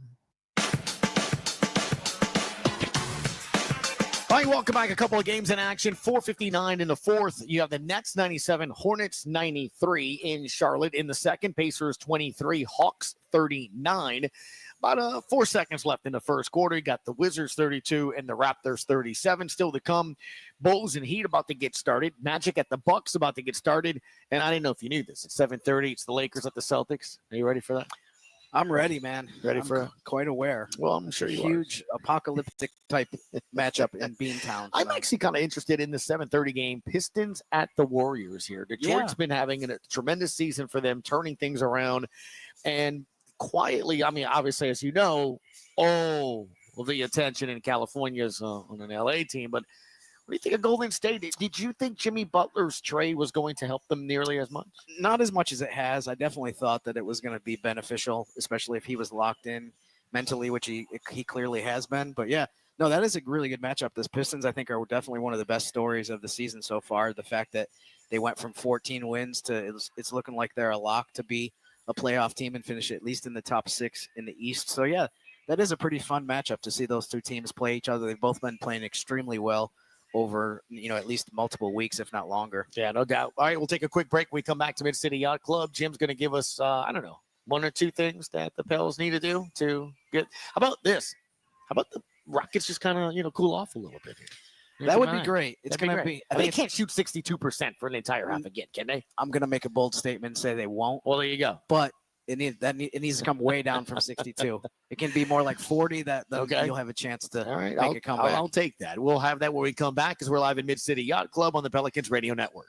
Injured at work? Don't let your recovery get delayed by endless paperwork. LA Health Solutions specializes in workers' compensation and DOL, providing expert care that gets you back on your feet quickly and safely. With convenient locations across Louisiana, we offer personalized treatment plans and handle the insurance process for you, so you can focus on what matters most, getting better. Trust LA Health Solutions, your one solution. To help you heal and return to work, visit lahealthsolutions.com or call 844-496-LAHS today. Andrea Bocelli in concert, presented by Stifel. June 10, Smoothie King Center, with the Louisiana Philharmonic Orchestra, conducted by Stephen Mercurio, the world's most romantic voice. Andrea Bocelli in concert. On sale now at Ticketmaster. Drivers who switch and save with Progressive could save hundreds. With that kind of money, you could go big time and switch to the expensive shampoo with amino acids. Sure, you don't know what those are or why you need them, but it sounds very impressive. And if you switch and save hundreds, you can massage it into your scalp every day. Now, if only you can get people to lean toward your head to smell those aminos. Switch to Progressive and you could save big time. For shampoo, Progressive Casualty Insurance Company and affiliates, not available in all states. Potential savings will vary. This is Monster Jam. Witness big air, two-wheel skills, backflips, and all-out racing. It's the only place to see the world's best drivers tear up the dirt in your favorite Monster Jam trucks, like Gravedigger, El Toro Loco, Megalodon, and more. It's big-time fun for the whole family. Monster Jam, as big as it gets. Coming to Caesars Superdome April 5th. Brought to you by BKT Tires. Visit monsterjam.com today. Alley-oop Z catches it, lays it in. Tremendous pass by Alvarado. Jose Alvarado, Jim Eichenhofer had a nice first half. Jordan Hawkins with a couple of threes. Who needs to step it up for the Pels to come back and win in the second half? How about the entire defense of the Pelicans? The whole defense. The entire defense. Yeah. Houston only had 3 turnovers in the first half, too. That was another area where the Pelicans lost that battle. Pelicans had 7 turnovers, which isn't bad, but I mean, they're going to have to figure out a way to be more disruptive at the defensive end. Another area, too, I think it was mentioned during the broadcast, not a lot of fouls called tonight. There's been a lot of physicality. If the Pelicans could get to the free throw line a little bit more, that would be nice as well. They were only 4 for 5 on free throws. Carlo did get hit in the face with an elbow, and then a foul was called on him. So there you go. There. Prison rules tonight. No that. blood, no foul. Jim Eichenhofer and myself will be back for you for Pelicans OT. John DeShazer, Todd Graffanini have second half action next on the Pelicans Radio Network. Hers is a story of struggle and success. I have lived through so many things that I didn't even think I was going to live through or make it through. I didn't think I was going to even succeed as an artist at some point. Now, the queen of hip-hop soul, Mary J. Blige, shines with her own limited engagement channel. And this is strictly for the fans. Hear her music, influences, and more. Mary J. Blige Radio. Now throughout the month. At home with SiriusXM on your phone, computer, Alexa, TV, or other internet-connected devices. And starting on March 18th on Channel 79. The Fantasy Footballers are on Sirius XM. It's about time you won your league, and we're here to help. Becoming a fantasy football champion is a year-long process, and the biggest fantasy football podcast has the insight you need. Listen to the Fantasy Footballers podcast right now on the Sirius XM app. Fantasy football is fun. Winning is even more fun, and our listeners do both. And catch the Fantasy Footballers Tuesdays and Thursdays at 5 p.m. Eastern on Fantasy Sports Radio, Channel 87. The biggest names in basketball. Stop by NBA Radio. Hall of Famer Oscar Robertson. What's your take about the game being boring and what Draymond had to say? Draymond said so much. Who cares what Draymond says? It doesn't mean anything. And the game is what it is. People either like the game or they don't. And I think people enjoy the game. And if you look at the basketball, it might be boring to him because if he's not passing the ball to Curry, what is he doing? Hear any interviews you might have missed on the SiriusXM app. Just search NBA Radio. Build a championship fantasy baseball team with the advice of Sirius XM Fantasy Sports Radio. Juan Soto is going to be a first-round pick. He'll continue to put up huge numbers. Hear winning strategies and player projections from ex-big league general managers Jim Bowden and Steve Phillips and former pitcher Jensen Lewis. I love Bobby Wood Jr. over Shohei Ohtani. Get ready for your draft by listening to our Experts Draft right now on the Sirius XM app and catch all your fantasy baseball talk on Channel 87. It's soccer's most thrilling league. Only the Premier League can make you feel like this. And now every match is on the SiriusXM app. Can you believe it? From the title race. This is remarkable. Keeps this title charge on track solely. To the relegation fight. The impossible may still be possible. Hear every English Premier League match on SiriusXM FC 157 and the SiriusXM app. Just search for your favorite club. NBA Radio on Sirius XM is available on your connected devices. Listen at home anytime you want with Amazon Alexa, Google Assistant, or however you stream in the house. So make sure you do that. As we start, sorry, I started the second half off on a awkward note as the Pels had all kind of trouble playing defense against the Rockets and trail 74-58. Graf, if you'd have told me the Pels would shoot 15 to 23 from the field in the paint, score pretty 30 good points, score 30 points in the paint, and 58 in the first half, I would have signed up for it. However, when Houston shoots 21 of 24 in the paint, and that's 88%, by the way, folks, for 42 points, that is something that cannot continue if they're the Pelicans defensively. You got to be able to get in there and get a stop. You might need a crowbar, a baseball bat, something, but you got to keep these guys out of the paint and away from the rim scoring at that high and efficient. Yeah, and again, It's neither here nor there because it usually doesn't work out the way we talk about on pace for. They're on pace for 84 points in the paint. That is, I mean, that's 84. To even say that. So we'll see if the Pels turn it up here defensively in the second half. So far, no. Amen Thompson goes right into the lane. Finger rolls it up and in with a left hand. No resistance at all. 76-58. And I mean, if that's going to be the efficiency that you have, then you're going to get what you get. All right, starting five back out on the floor for both teams. Backdoor cut Messi. Good pass from Olynyk, but he will not pull the trigger. Bounce feed to Z, and he will power it up and in right in front of Alperen Şengün with a left hand. Good decision by Yves Messi. He was really in no man's land, so he waits until he can find Z. All right, Jalen Green, 8.7 rebounds in the first half. Floats one up. That got blocked by Messi, but it batted out long to Dylan Brooks. Brooks to Şengün, left elbow, spins as he's falling down. Get it to Brooks for three. Clang, tipped up Şengün, no. And weak side rebound, McCollum. Sprints into the front court. CJ drives to the rim. Reverse layup is blocked easily by Amen Thompson. And Jalen Green will get a run out and a dunk. Well, they turn it on you extremely quickly. That's a 4-point swing. Really easy. 16 fast break points now for the Rockets. We got a whistle on the floor. Olynyk put it up. Wanted it N1. That's not going to happen. Yeah, I thought he was fouled on the floor. As Simone Jelks, our umpire, calling the foul on on Amen Thompson. Take three, Şengün, 78-60. Houston with the lead, 10:41 left third quarter. The Rockets have committed 6 fouls. We've taken 5 free throws. Then again, they've only taken 4. Z, 101 with Şengün. Oh my goodness gracious, threw it up. No, Z ends up on his back seat. Excuse me if I don't have PTSD when I see Zion just hit the floor with no resistance at all. Yeah, he goes up, he's knocked off balance in the air. He can't brace himself. He came down very awkwardly, but he's okay. Okay, okay, and look, Zion's bootylicious, but that ain't gonna feel good tomorrow in that area. I can tell you that. Free throw is no good. That was his first attempt tonight. He has been contacted every single time he's going to the rim, and that's his first free throw.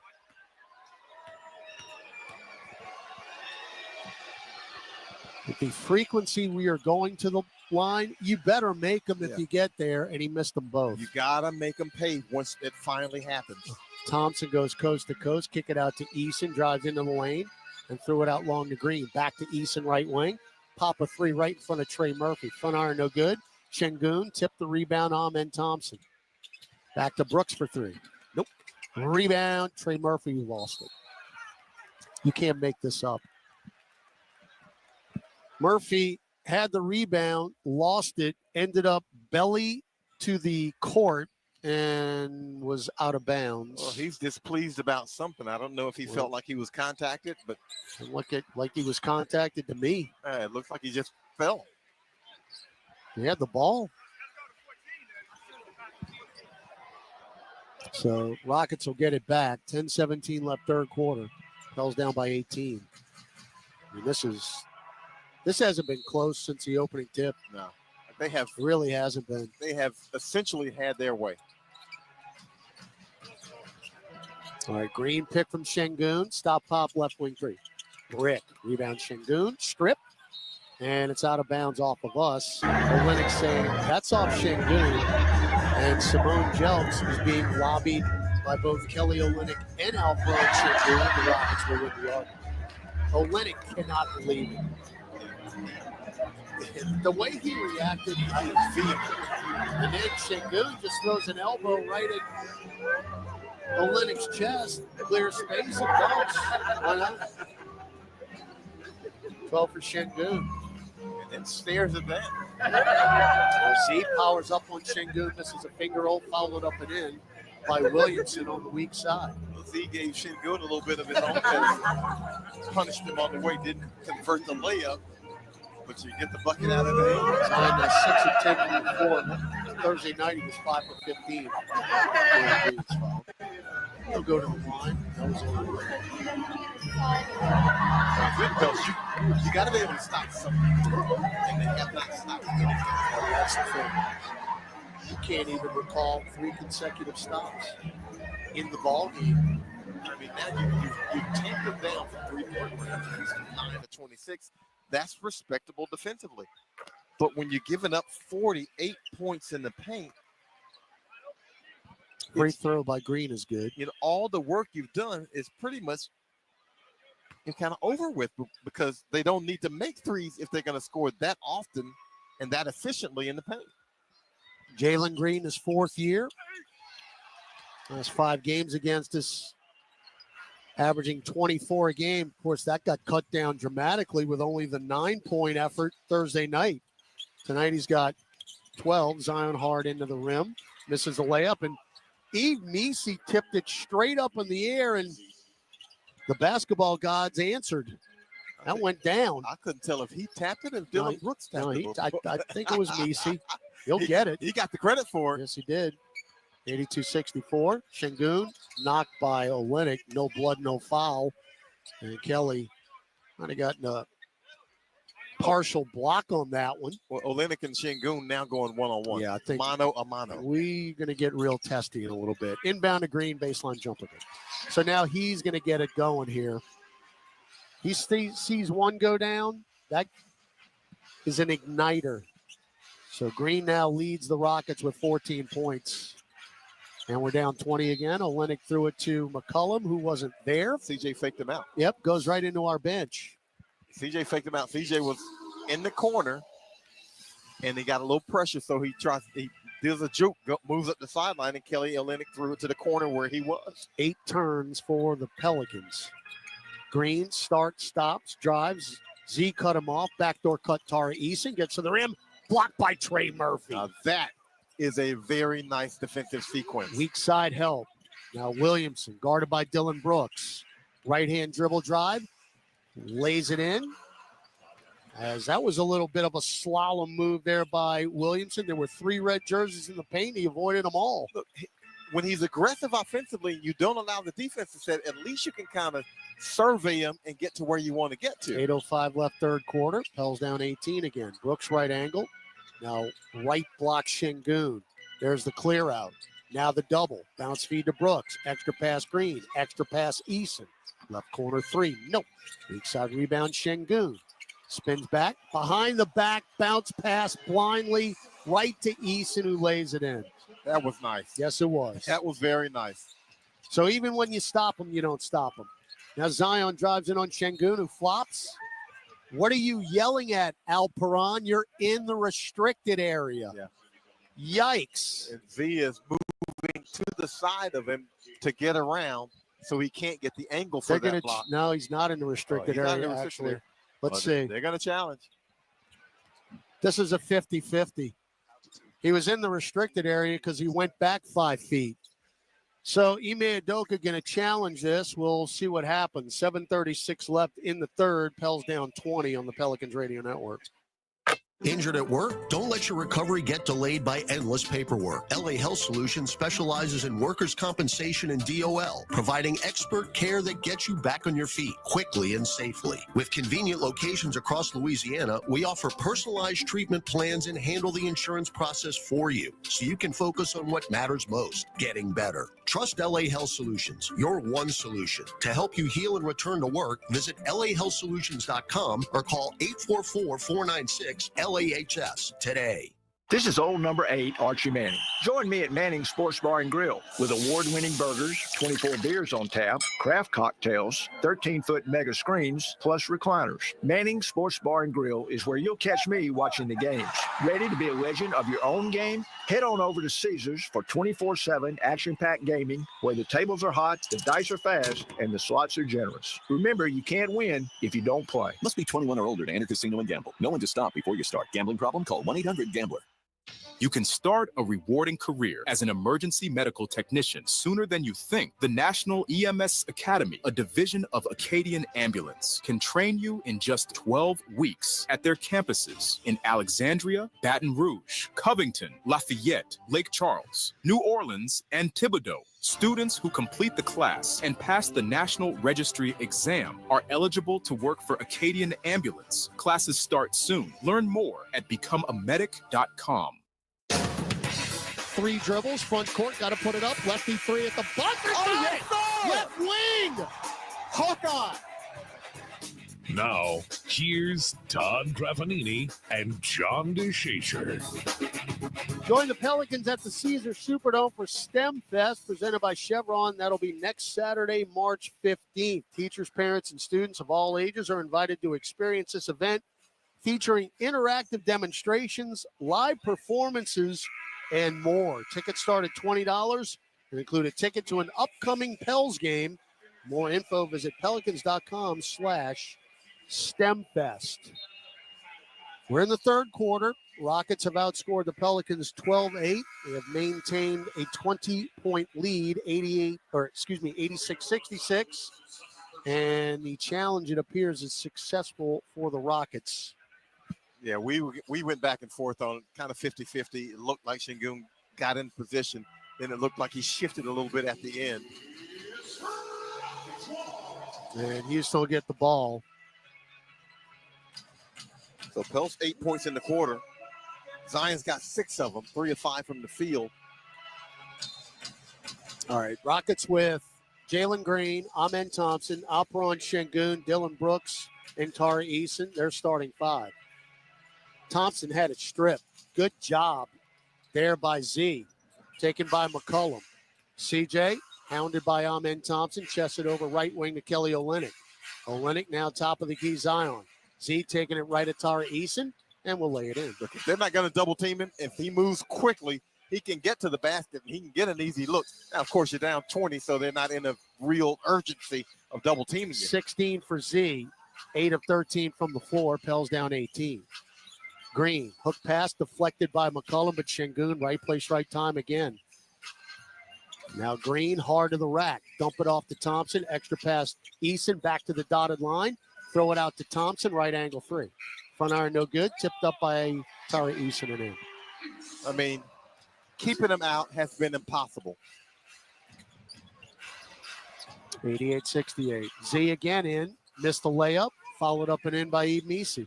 10 points, 5 rebounds now for Yves. Well, you get into the basket if you're the Pelicans now. You got to be able to string together some stops. You're down 18, and they're shooting 66% from the field. Yves' 25th double-figure scoring game of his rookie year. Green, pick and roll with Şengün. Steps foot on the line, too. No, we don't rebound it again. Amen Thompson has it up top. Dylan Brooks for 3. You know the result. You get what you earn. It's 91-70. You get what you earn. You stop, but you don't finish out the possession with the defensive rebound, and that's the best offensive rebounding team in the league. Largest lead for the Rockets. Trey all the way in. Scoops it in past Şengün. Rockets really don't care if you're getting those points because they're going to get points in the other way anyway as Şengün lays it in and won. Yeah, they're just having their way. That is now, I believe, 56 points in the paint. And they're just having their way. Şengün was in perfect position as Missi was trailing him. And the entry feed, it's like stealing. Yeah, you compound it with the foul. Tell you what. I'm going to say, all right, Carlos in, because Zion's still in the game with 5:39 left in the third quarter. I was saying, they're going to leave him in longer than that? And the answer is no. Makovich and Hawkins are in. Missi and Williamson come out. Zion now is the Pelicans' leading scorer with 16 points. Şengün misses the free throw. Ball on the deck. Olynyk takes it. That's Olynyk's 5th board. You feel like once it hits the floor, he's just going to come up with it. 93-72. Makovich. Give it to CJ. Fake a 3. Picked up by Smith. Drives in, and he will lay it in. And we're getting to the rim. with regularity. That's 46 points in the paint for the Pelicans. The problem has not been scoring. It's on this end where they haven't been able to get any stops. Jalen Green, dump it to Şengün. Stripped by Olynyk. What a heady play, and Kelly got the steal. Olynyk, cross court over to Murphy. Got an advantage. Bump, kick it to McCollum. Extra pass Hawkins, left corner three, online and rinsed. Yeah, Şengün didn't get back defensively because he was down on the other end calling, begging for a call. And then you get him in transition, you get the shots you want. Hawk right in front of our bench has 3 threes tonight, all 9 of his points. Şengün cut off on the baseline, steal Makovich, up the floor Murphy, show and go, dump it off to Carlo and the emphatic two-hand flush. Back-to-back steals lead to back-to-back baskets. Ime Udoka calls a timeout, but look, the Pels, this is the way you can claw your way back into. There's a ton of time in this game. There really is. Can you get it to 10? You go from there. Right now, it's 93-79 as the Pelicans have scored in their last 6 possessions. We've got 4:30 left in the third quarter. Timeout on the floor in the Pelicans Radio Network. Hey, bring home more from your in-car stations with the SiriusXM app. More than 200 streaming-only channels for every at-home activity. Music for kids, pets, even plants. Sounds for better sleep, breaking a sweat, and everything in between. Just search At Home to find it all with the SiriusXM app. At home on your phone, computer, Alexa, TV, or other internet-connected devices. Your home for 24/7 Hoops Talk all year long is NBA Radio. Oklahoma City Thunder head coach Mark Dagnall. Does it blow you away by how well you guys have been playing this year? This season's been very fluid. We've had a lot of guys in and out, and yet the team's been able to perform very consistently. We have players, they play together, they compete every night. Surprised, no, but impressed nonetheless. Basketball is our life on NBA Radio, Channel 86, and the SiriusXM app. Listen anywhere by searching NBA Radio. Baseball season's almost here, and MLB Network Radio will get you ready for opening day with a tour of spring training. Hear team previews of all 30 teams as our experts talk with players, managers, and executives shaping the 2025 season. How does your team look? Our team will break it all down. MLB Network Radio's tour of spring training going on now on SiriusXM Channel 89 and the SiriusXM app. The heartthrobs, and the hair, the bad girls, and the boy bands, plus guitars, lots of guitars. Oh, and the original MTV VJs. Mark Goodman, Nita Blackwood, and myself, Alan Hunter. If it was big in the 80s, it's on 80s on 8. And listen at home on Alexa, Google Home, smart TVs, and everywhere on the SiriusXM app. Your home for 24/7 Hoops Talk all year long is NBA Radio. Oklahoma City Thunder head coach Mark Dagnall. Does it blow you away by how well you guys have been playing this year? This season's been very fluid. We've had a lot of guys in and out, and yet the team's been able to perform very consistently. We have players, they play together, they compete every night. Surprised, no, but impressed nonetheless. Basketball is our life on NBA Radio, Channel 86, and the SiriusXM app. Listen anywhere by searching NBA Radio. Hey, this is Brian Geltzeiler. Wake up early with me in 2007 NBA Coaching Year Sam Mitchell every Saturday morning from 7 to 10 a.m. Eastern as we break down everything NBA on Channel 86. Dylan Brooks leading the way with 16 points. He's made 4 threes in the game. They got 2 guys off the bench with 9 and 8 points respectively. So they're looking at 7 in double figures. Everybody who's played has scored. Pels have 4. All right, Steven Adams in. One with Jalen Green. Aaron Holiday just took a hash mark 3. And if he's making those, let's get on the plane and go home. Yeah, what are you going to do? What are you going to do? He literally took one from the left hash mark. I mean, that's, I think, the shot you want him to take. No question.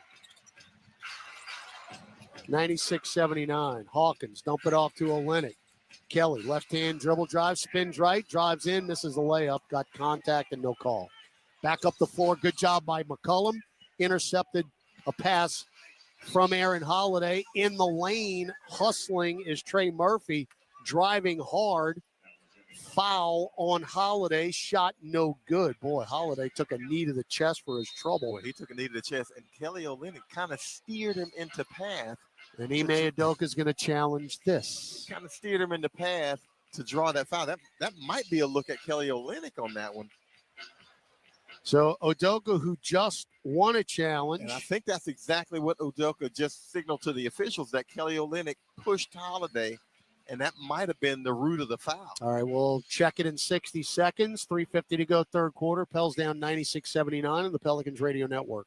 If you're needing to relocate across town or across the country, there's no job too big or too small for John Fayard Moving and Warehousing, the proud mover of the New Orleans Pelicans for well over a decade. They offer red carpet, white glove office and household good relocations at competitive rates. Moving is stressful and exhausting. Allow John Fayard Moving and Warehousing to ease your mind and your muscles. Full packing and storage available upon request. Call 228-864-2262 or visit johnfayardwarehouse.com today to schedule a survey or to book your move. When you get a Pelicans debit card from Keesler Federal, every day is full of possibilities. And free checking saves you extra cash to make those possibilities a reality. Perfect for the things that make you happy. Plus, with your new Keesler Federal Pelicans debit card, you'll also save 25% on tickets and merchandise and choose from 5 different fun card design options. Enjoy all the perks you get for all the things you love. Keesler Federal, the official credit union of the New Orleans Pelicans. Federally insured by NCUA. All right, all three officials still on the headset talking to Secaucus, Sean Wright, Sean Corbin, Simone Jelks. Call on the floor was a blocking foul on Aaron Holiday. But we've seen the replay a bunch, and I would be stunned if Houston did not win this challenge, as Olynyk gave Aaron Holiday a love tap and basically shoved him in the way of Trey Murphy, It's the one of those Guiley veteran. Yeah, it's one of those plays where, the officials obviously can't see everything, and it's just kind of one of those low-key things. All right, Sean Corbin. Yep. So Udoka's 2 for 2 with challenges, though they will not have another challenge. They won them both. You win one, you get a second one. Yeah. If you lose the first one, that's it. Now you're out of them. I don't like that.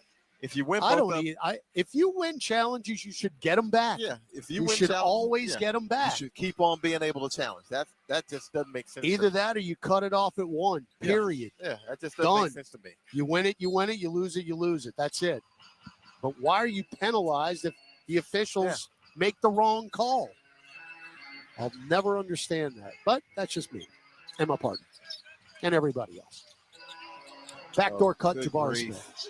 I mean, Steven Adams, who will not be confused for Bob Cousy, just do a little mini baseball pass to Jabari Smith, nobody home. Steven Adams ain't thinking about shooting out that far. He's not even considering that. 98-79. McCollum, guarded by Dylan Brooks.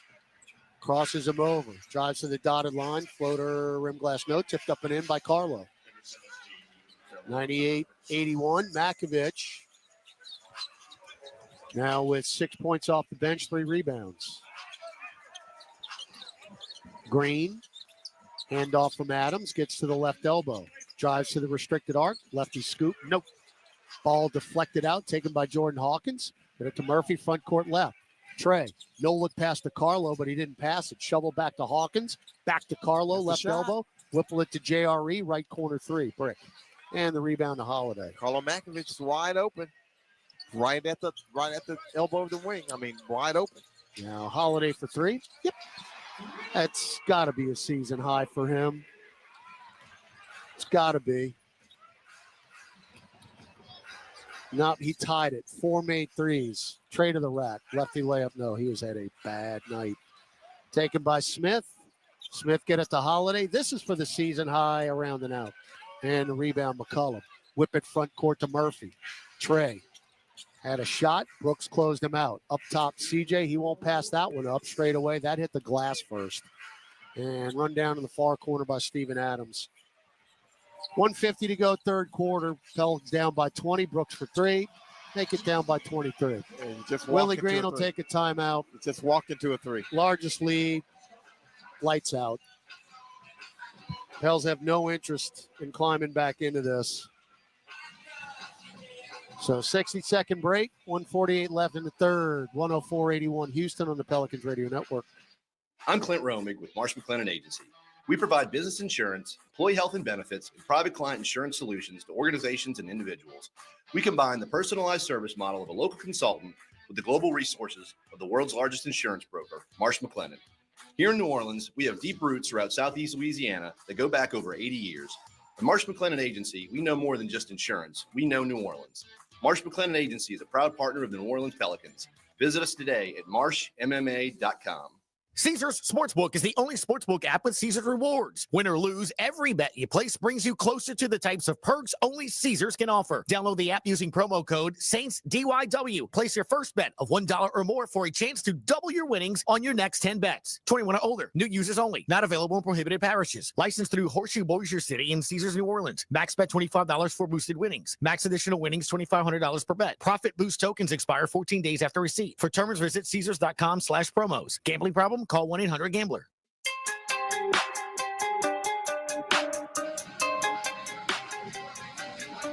All right, we got 1:48 left in the third quarter. Pels have been outscored 30-23. It's the largest lead for the Rockets at 104-81. And when my partner's speechless, that should tell you something. Dude, they're shooting 57% from the field. The Pels can't stop these guys with a hammer and a crowbar. And again, they're 18th in the league in scoring. They almost have near their average with an entire quarter to go. Robinson Earl of the paint. Dotted line floater good for JRE, his first points of the night in 12 minutes. And again, scoring hasn't been the issue. That's 83 points before the end of the third quarter. And the Rockets only give up 110. Now Şengün up top, Holiday. Stops, kick it to Thompson. Thompson trying to post up Şengün, cannot. Back out long, Aaron Holiday, running floater in the lane. Oh, it's his night. Goodness grief. He's got 16 off the bench. And he just threw up a runner. He I don't know averages 5 points. I don't know if he's looking for a foul or what, but he just threw up something. Jose, the runner, doesn't get it. Back tapped out by Şengün, taken by Smith. He will go coast to coast. No, he won't. Zion poked it away. Great job, Z. And back the other way, Alvarado up top. Hawkins wide open straightaway three. No good. Loose ball foul, Steven Adams. So good job by Carlo to seal off, but I'm not picking on him. That is a shot Jordan Hawkins has got to start making more often than not. There wasn't anybody within 20 feet of him. He seamed it up. He's got to make that shot. That's his shot. JRE to Hawkins, back to JRE, corner three, short. He passed out an easier look when he was going across the lane at the rim. Oh, Thompson nearly got GTA, but he maintained the dribble in the backcourt. Look at his smile. Look at his smile on Ben Thompson. He knows he almost got Alvarado'd. Now Jabari Smith Jr., right corner three, good in front of their bench. And it's 109-83. The route is on, and we're just going to play out the fourth quarter, and hopefully it'll go quickly. Shot clock is off. They were not shooting the three well at one point, and now they are. Jose left angle three. Nope. Weak side rebound, JRE, and that'll do it for the third. 109-83. We head to the fourth in Houston. The Rockets looking for the season sweep over your Pelicans. Fourth quarter coming up next on the Pelicans Radio Network. Life is a workout, and Smoothie King is here to help you power through. Whether you're crushing those mountain climbers, owning that hit series, or power cleaning your closet till it sparks joy, Smoothie King has the fuel to keep your momentum going. Drop whatever's holding you back and make every move matter more with the low-cal, naturally caffeinated, seriously satisfying Metabolism Boost Smoothie. Now available in dark chocolate banana, only at Smoothie King. Being a Chevron car these days has been quite the adventure. Miami to Seattle, ocean to ocean. I've stopped at so many states and collected so many bumper stickers. Sometimes I feel like a moving passport book. It's just so great what I can do with Chevron with Techron, because it gives me unbeatable mileage and keeps my engine clean. Plus, there are so many Chevrons along the way. Now the only thing I'm worried about is where to go next and where to put all my new bumper stickers. Chevron with Techron, fueled by possibility. Caesars Sportsbook is the only sportsbook app with Caesars rewards. Win or lose, every bet you place brings you closer to the types of perks only Caesars can offer. Download the app using promo code SAINTSDYW. Place your first bet of $1 or more for a chance to double your winnings on your next 10 bets. 21 or older. New users only. Not available in prohibited parishes. Licensed through Horseshoe Bossier City and Caesars New Orleans. Max bet $25 for boosted winnings. Max additional winnings $2,500 per bet. Profit boost tokens expire 14 days after receipt. For terms, visit Caesars.com/promos. Gambling problem? Call 1-800-GAMBLER. Over the last century, United Way of Southeast Louisiana has been the force for good in our community. We've been at the forefront of improving outcomes in education, income, and health for every person everywhere. Together, with you and our partners at the New Orleans Pelicans, we're rolling up our sleeves and mobilizing the power of people, offering ways for you to create a community strong enough for the next 100 years. Visit UnitedWaySELA.org to join us today.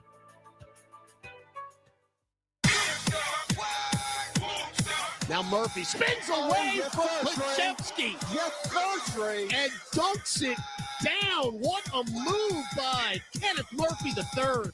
Now, here's Todd Graffanini. All right, we go to the fourth. It is all Houston, 109-83, as the Rockets just have not been stopped offensively. They nearly have their points per game average in 3 quarters. Coming into tonight, 112.6 per game, 18th in the league. They have 109 after 3. And points allowed by quarter in succession, 39, 35, 35 by the Pels. All right, Hawkins takes a 3, pass from Zion, shot no good, long rebound back to Hawk. Z drives in, floats it up, no, rebound Steven Adams. And Steven Adams just hanging around the rim waiting for Z. And they've had that advantage in these 2 games that they've seen Zion Williamson. Adams has 6.7 rebounds. Şengün right of the lane, guarded by Makovich. Goes right by him. Bump behind the back, bounce pass. That's the second one of those. To Amen Thompson. And a layup. That is the second pass, as my partner said, that Şengün has thrown a blind bounce pass behind his back. Well, for an assist. You get the movement off the ball with Şengün because you know he's willing to pass it. Z in traffic gets it to Jose. That is stuffed by Steven Adams, who didn't even have to jump. Back the other way, Şengün will go coast to coast, and we get a foul from behind. And Carlos says, well, no, they actually got Hawk first, and Carlo catches up behind with the block. Şengün just, I don't even know if he was passing that for Thompson. Looked like he might have been passing it for Steven Adams. Thompson, by the way, has a point assist double-double in this game. He had a point rebound double-double Thursday night, and Şengün just picked up his 15th point with that free throw.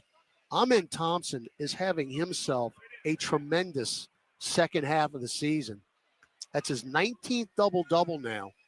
But again, 2 different double-doubles in 2 different games against the Pels. And efficiency, 10 of 13 from the field Thursday, 6 of 8 in this game from the field. All right, we're down 30. Other than that, how you doing? There's Makovich, right block, little floater is good.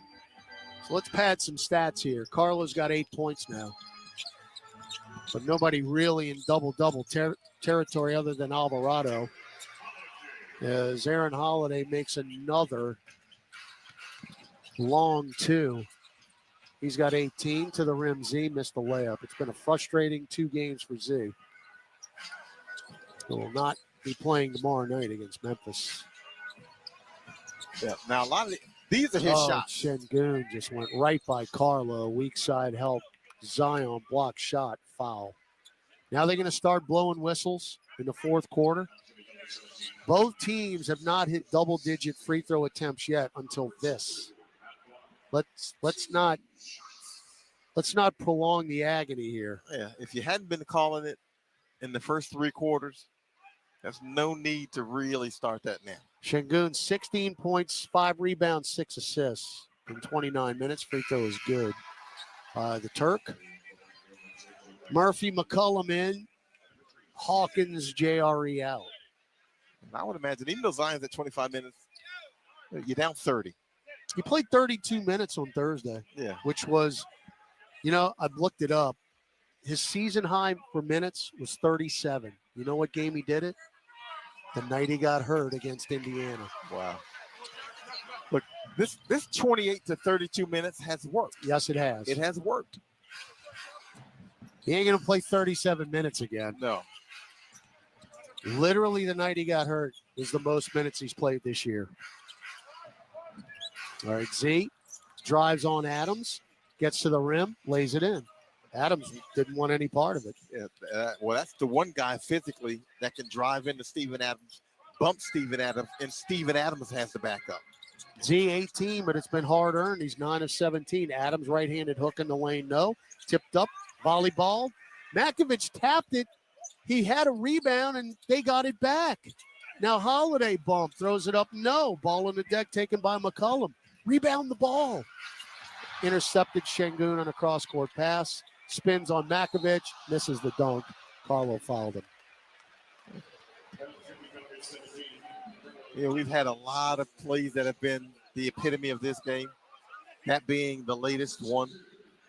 Get a cross-court pass against a really good defensive team. And now you end up committing the foul just to keep him from dunking it. So back to the line, Şengün, where he's 4 of 5. Şengün, you talked about it last year. You could have made a really good argument that he was the most improved player in the league. And then he got hurt at the end of the season and pretty much derailed the Rockets' chances for even getting a play in. Because when that guy came out for the last month and a half, that was it. That's how important he is to this team. Well, I thought he was the most improved player. I don't know what the criteria is. Seems like it's like gave it to Maxey last year, correct? Was it Maxey? I don't think was it Maxey last year? But I mean, it's like, okay, if you're a top 10 pick and you made an improvement, it's like, well, isn't he supposed to be good? And it was Maxey. I was right. Thank you, Chris. Layup Z. By the way, Şengün's got their last 6 points all in free throws. Please stop blowing whistles. Please. He just took a little bit of punishment from Zion Williamson on that one. But 9 minutes left. Şengün's got a little active bug in him. Z's got 20 now. Şengün again. Right block. Bounce pass behind the back again to Thompson. Throws up a prayer. Hits the top of the glass. Fight for it. It didn't hit the rim, and there's a shot clock violation. That's 3 behind the back bounce passes by Şengün. And Thompson made that a lot harder than it had to be because that probably should have been another assist off another bout behind the back pass. All right, Z. 101 with Brooks. Gets to the lane again. Şengün blocked that one. That one out of bounds. But that's the luxury you have. He beats Dillon Brooks, who's a really good defender. And Şengün's waiting for him at the rim. Z with his second 20-point game in 3 days against his team. And again, it is hard-earned tonight. I mean, he beat Dillon Brooks clean, but Şengün's just standing there waiting. That was the defense from Thursday. Yeah.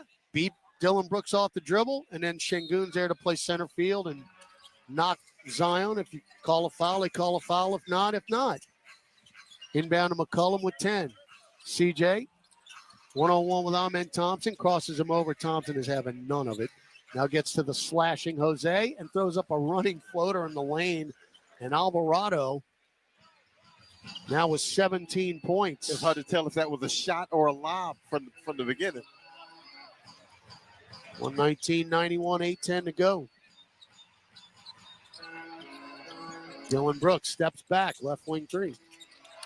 122-91. And that is 6 threes by Dillon Brooks. Wow. 6 of 9. And now Trey deep 3. Nope. He has not even come close to making a 3 tonight. He is 0 of 4 now. Driving the lane, Amen Thompson, 2-hand flush. Well, they're just playing in your face now. I mean, they're just playing in your face. There's nothing the Pels have been able to do about it. And it's not like they're doing anything absorbent or showboatish. It's just the Pels haven't defended. The Pels are a discouraged team right now, and Houston's got the energy. 124-91 with 7:44 to go. Gus Cattengill at Mid-City Yacht Club will update you on the NBA scoreboard when we come back on the Pelicans Radio Network. If you're needing to relocate across town or across the country, there's no job too big or too small for John Fayard Moving and Warehousing, the proud mover of the New Orleans Pelicans for well over a decade. They offer red carpet, white glove office and household good relocations at competitive rates. Moving is stressful and exhausting. Allow John Fayard Moving and Warehousing to ease your mind and your muscles. Full packing and storage available upon request. Call 228-864-2262 or visit johnfayardwarehouse.com today to schedule a survey or to book your move. Andrea Bocelli in concert, presented by Stifel. June 10, Smoothie King Center with the Louisiana Philharmonic Orchestra, conducted by Stephen Mercurio, the world's most romantic voice.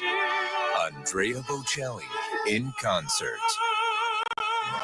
On sale now at Ticketmaster. You can start a rewarding career as an emergency medical technician sooner than you think. The National EMS Academy, a division of Acadian Ambulance, can train you in just 12 weeks at their campuses in Alexandria, Baton Rouge, Covington, Lafayette, Lake Charles, New Orleans, and Thibodaux. Students who complete the class and pass the National Registry exam are eligible to work for Acadian Ambulance. Classes start soon. Learn more at becomeamedic.com. Welcome back to Pelicans basketball. Let's check tonight's NBA scoreboard.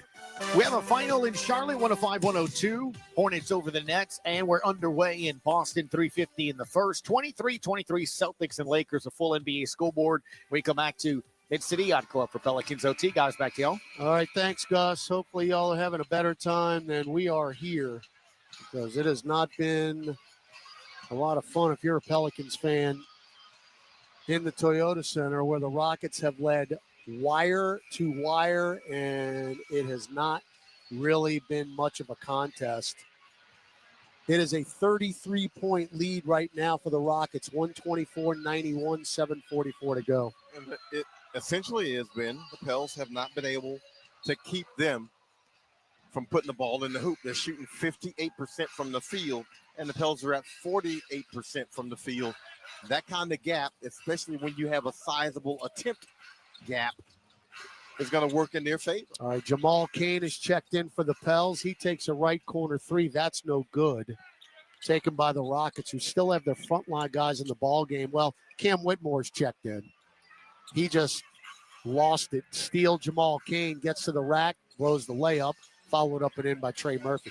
Now, again, this is as deep as it's going to go for New Orleans. We only have 10 available. Yeah, the good thing that can come out of this is hopefully Trey Murphy can get his rhythm down here as it slacks up a little bit. We're going to be right back at it tomorrow, 6 o'clock in the SKC, as Dylan Brooks misses a straightaway three, loose ball foul on Murphy, as Jabari Smith had position. So second on Trey, 14. My goodness, we got 14 fouls. There's 6:57 to go. And this is oh my goodness. This is probably about as small a lineup as Houston's going to have. Oh my goodness. Why are they blowing whistles now? All right, Cam Whitmore, who's as athletic as anybody on this team, lost it, but threw it right to Brooks for three. That's the way it's gone. 127-93. Whitmore's falling down, and he throws it out to Dylan Brooks, who just made his 7th-3 of the night. Yeah, Dylan Brooks has got the convenience store, 7-Eleven from three. Now Jose catches it head high, bricks a three, back tapped out by Misi. Run down by Thompson, who tipped it to Brooks in a right-hand throwdown. How bad is it going to get? Because it's pretty bad right now. That was 3 on none because the Pels go for the loose ball, don't come up with it. I mean, we're down 36. Jose drives, kick it to Kane. Kane up top, Murphy. To the rack. Fouled. Shot no good. We are halfway through the fourth. The proposal for running clock will be denied by the NBA. We cannot get on the plane soon enough. No. This has not been the trip that you want. All right, so Murphy, who's got 10 points tonight, makes the free throw. He just needs to see some stuff go through the hoop. Whatever it is. Free throws, layups, jumpers. He needs to see something go through the It's hoop. another game with 9 made threes for New Orleans. It's pulling teeth to get double digits in threes made. And if I'm not mistaken, they started like 5 or 12 from 3. Trey missed the free throw. If he's missing free throws, you know he ain't right. 129-94, 5:50 to go. Thompson in the lane. Floats it up back on. Rebound Carlo. Thompson still on his rump. He's just sitting there. He's not moving. He's just sitting there. Which means now Murphy makes the layup. He was just waiting for us to miss a shot, and then he get a cheap two. No, he's hurt. No, he's hurt. He's hurt. He's hurt.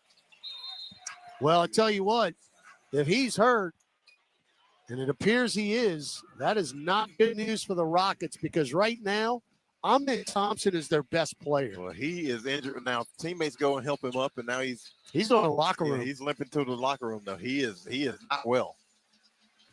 So wonder what's up, but that is not a good thing to see if you're a Rockets fan. Timeout is on the floor. Final media timeout. 5:31 to go. Rockets 129. Pelicans 96 in the Pelicans Radio Network.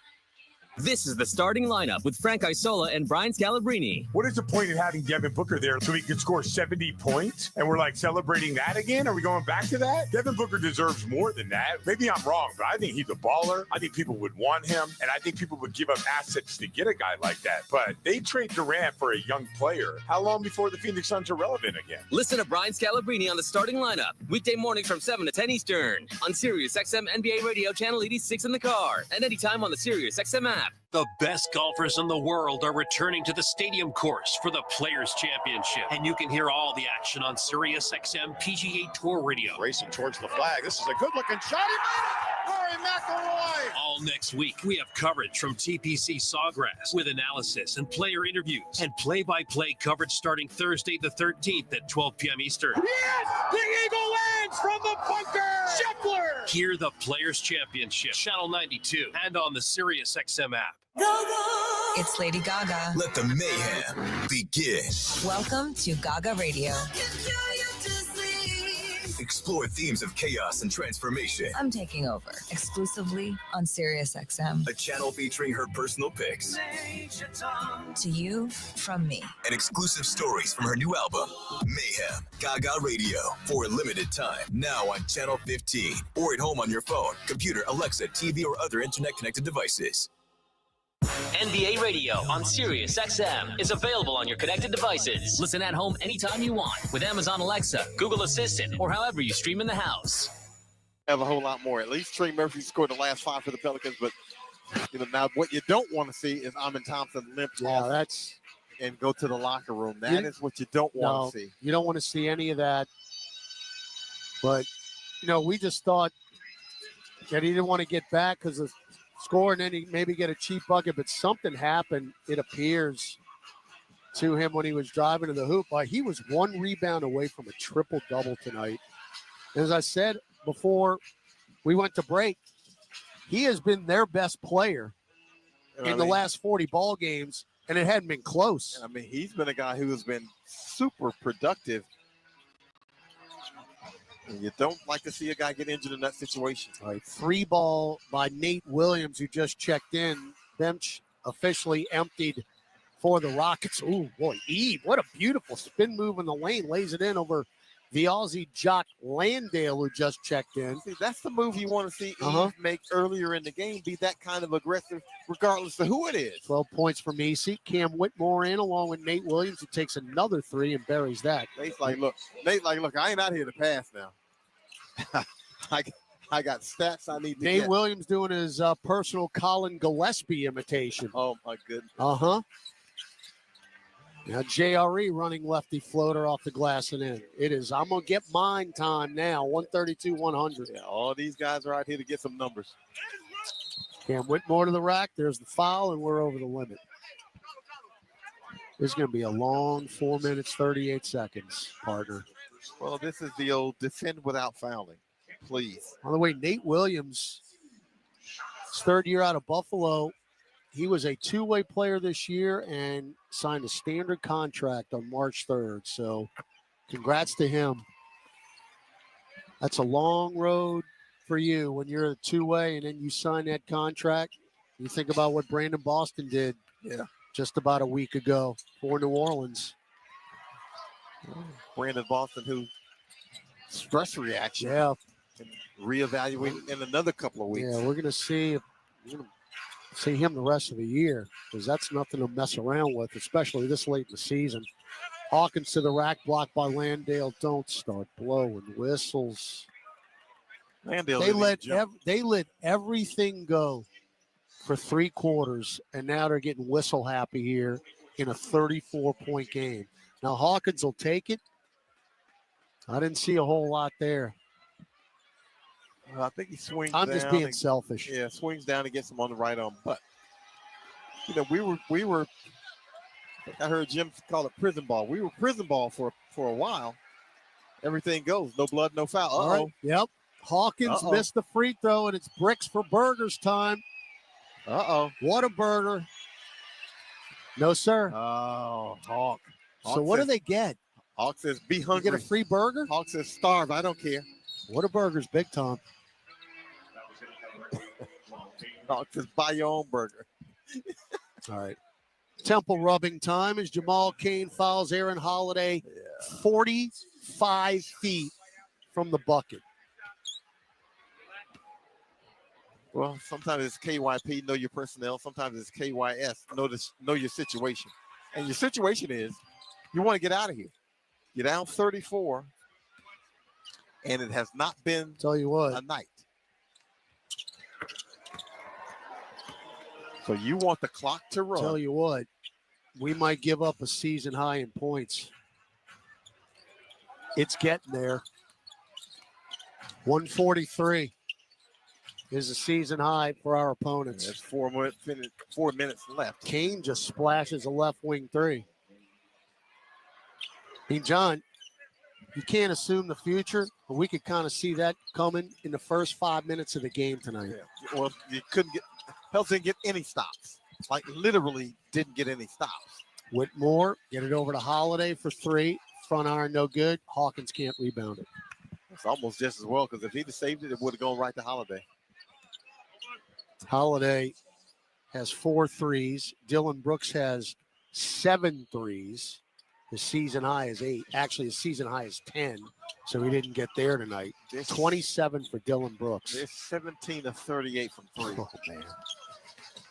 Nate Williams, unencumbered to the rim, misses the lefty floater, and somehow tipped in by the lefty, Jayshawn Tate, who's the longest tenured Rocket. He was just trying to tap that up and keep it alive. I don't even think he was trying to tap that in. 68 points in the paint for the Rockets, by the way. Hawkins up top, deep straightaway 3. Hit the glass. Followed up by Cain, though, and another whistle. 3:09 to go. Well, that's because Tate was grabbing his arm. So Memphis tomorrow, 6 o'clock. Again, spring forward tonight, people. Don't forget. I know. And then 2 more games on the homestand. Clippers come in. That'll be Tuesday. And then Orlando, which was supposed to be later in the year, and they backed it up because of the snow game against Milwaukee. So that Orlando game on Thursday is not on the original schedule. Second free throw, no good. Rebound, Jordan Hawkins. Think about seeing Orlando. Houston is very much reminiscent of Orlando. The way they are lengthy and physical defensively. They got Ben Caro back. He did not play against us the first time in Orlando. We played Orlando in November. And Jalen Suggs got hurt, and that pretty much ended it for them. 138-105, 3 minutes to go. Next Sunday, We will be in San Antonio for a one and back. Inbound to Eve, kicked it. Literally kicked it on a dribble taken by the Rockets. 12 turnovers now for the Pels. Nate Williams up top for three. Front iron, rebound, Makovich tipped it to himself. Carlo now is 6 board. Running the floor is Kane, threw it out to nobody.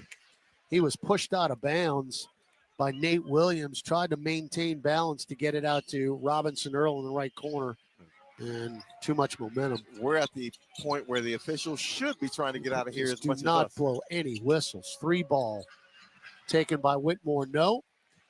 Kane had it poked away from behind by Williams, right to Whitmore, who's got springs for feet, and he'll dunk it in. Now Kane coast to coast blows the layup. Rebound Holiday, threw it out to Eve Nisi. Ugly ball to Hawkins, left corner 3 in front of our bench. That's no good. Rebound on the deck taken by Whitmore. Look, they wouldn't play this level of ball at the Rucker Park. This game must end. It must end now. Unfortunately, we have 2 minutes to go. Why are we fouling? Jeremiah Robinson Earl fouls. Free throws coming up. They're going to get that season high. Or they'll get it from the foul line. So Cam Whitmore to the line. Whitmore in his second year out of Villanova. Played in his 41st game this season. Last year, we played them in the preseason. We actually played them. And Whitmore was just putting on displays. Like, this guy is going to be, and he is elevating, dunking, blocking shots. He's got dunk contest athleticism. No question. 142-105. Kane to the rack, bump by Tate. Free throws coming up. Kane gets fouled, and I'm ready to mutiny. I mean, just keep the clock running, fellas. Holy mackerel. What are we doing down there? I get it. Just let them go. I mean, you don't want your coach to fuss at you for not rotating and not defending, but both coaches are literally parked to their respective seats. Yeah. Nobody's getting up for anything. Both coaches have already done like the post-game handshake. Kane's free throw is good. Mentally, they have shook hands.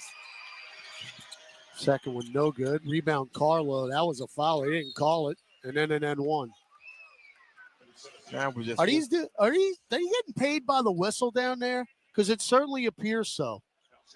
As I said, they didn't blow any whistles in 3 quarters. Well, nobody had double-digit free throw attempts. The shame of not calling the fouls in the first 3 quarters has caught up. Makovich drains the free throw. He's got 11.7 rebounds now. Yeah, I'm sure Zion Williamson sitting on the bench saying, well, where was all this when I was out there? 90 seconds left.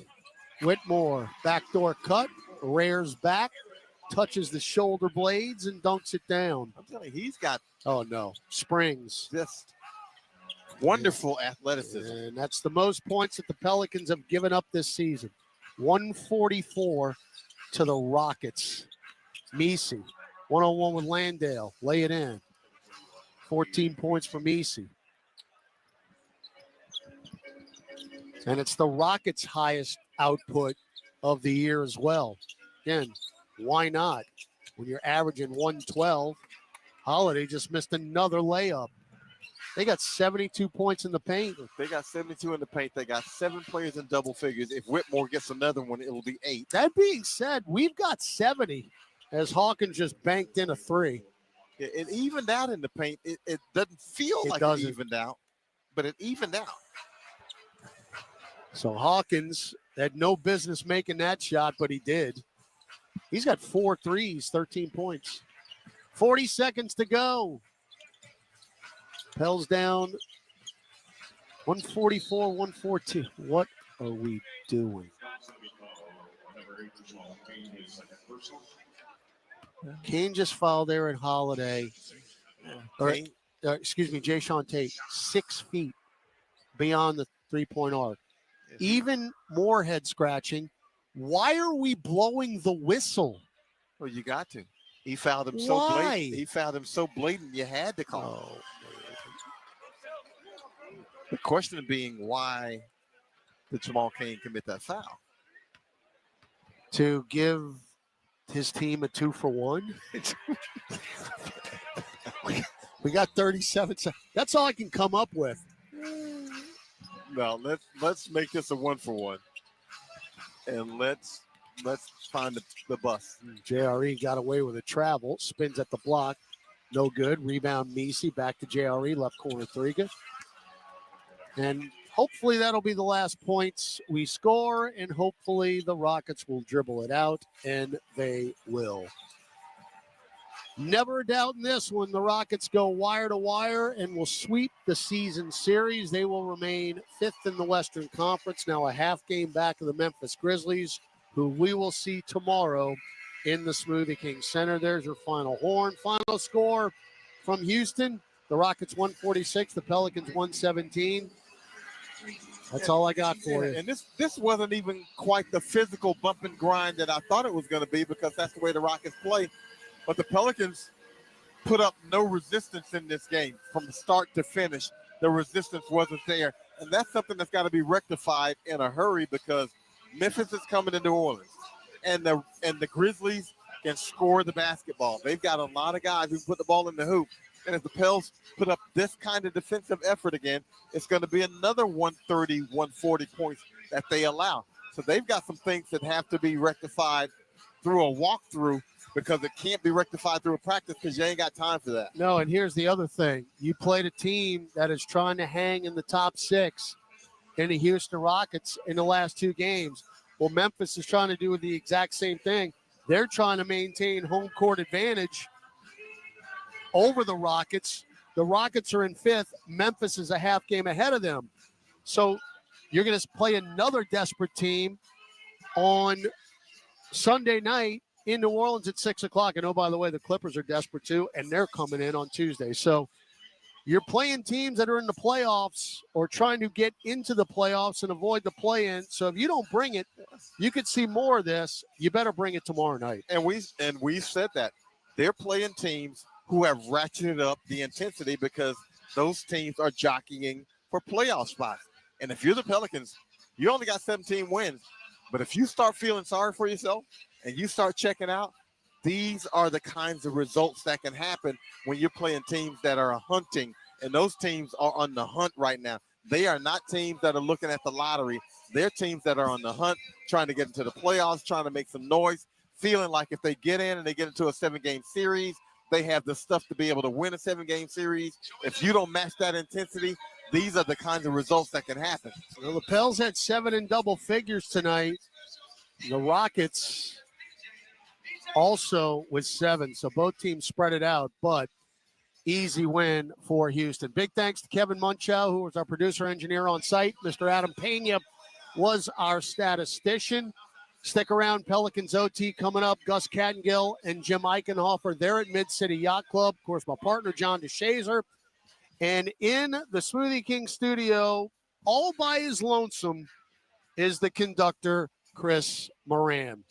We'll see you tomorrow, 5:30 pregame, 6 o'clock is your tip-off from the Blender, Pelicans and the Memphis Grizzlies. This is Todd Graffanini. Once again, your final score from downtown Houston, Texas.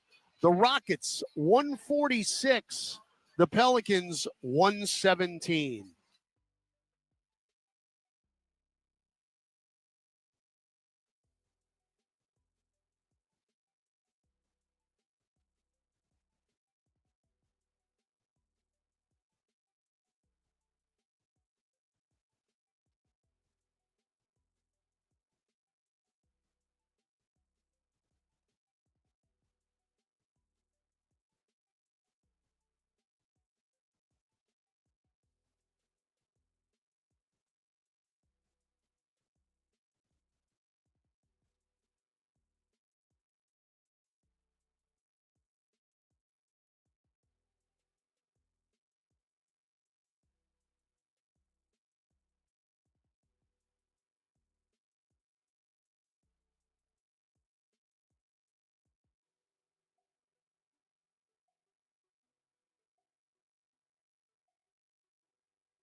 You're listening to the Pelicans Postgame Report on the PRO Media Network for all things Pelicans. Perfect. Fly Pelican, fly Pelican, fly Pelican. And I tell them that birds of a feather flock together. Fly down, I'm a Pelican forever.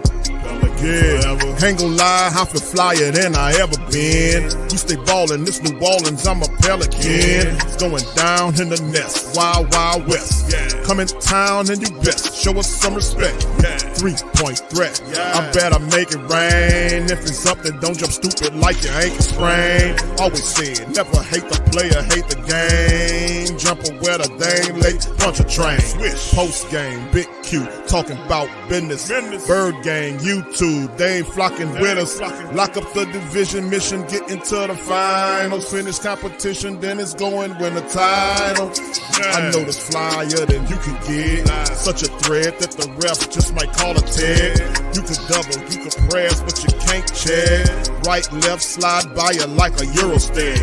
Fly Pelican, fly Pelican, fly Pelican. And I tell them that birds of a feather flock together. Fly down, I'm a Pelican forever, Pelican forever.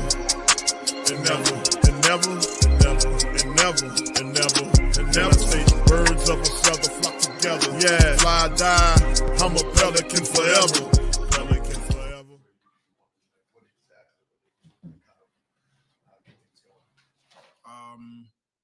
I mean, honestly, they just punked us all night, just across the board, especially on the defensive side, the rebounding side, in transition on defense.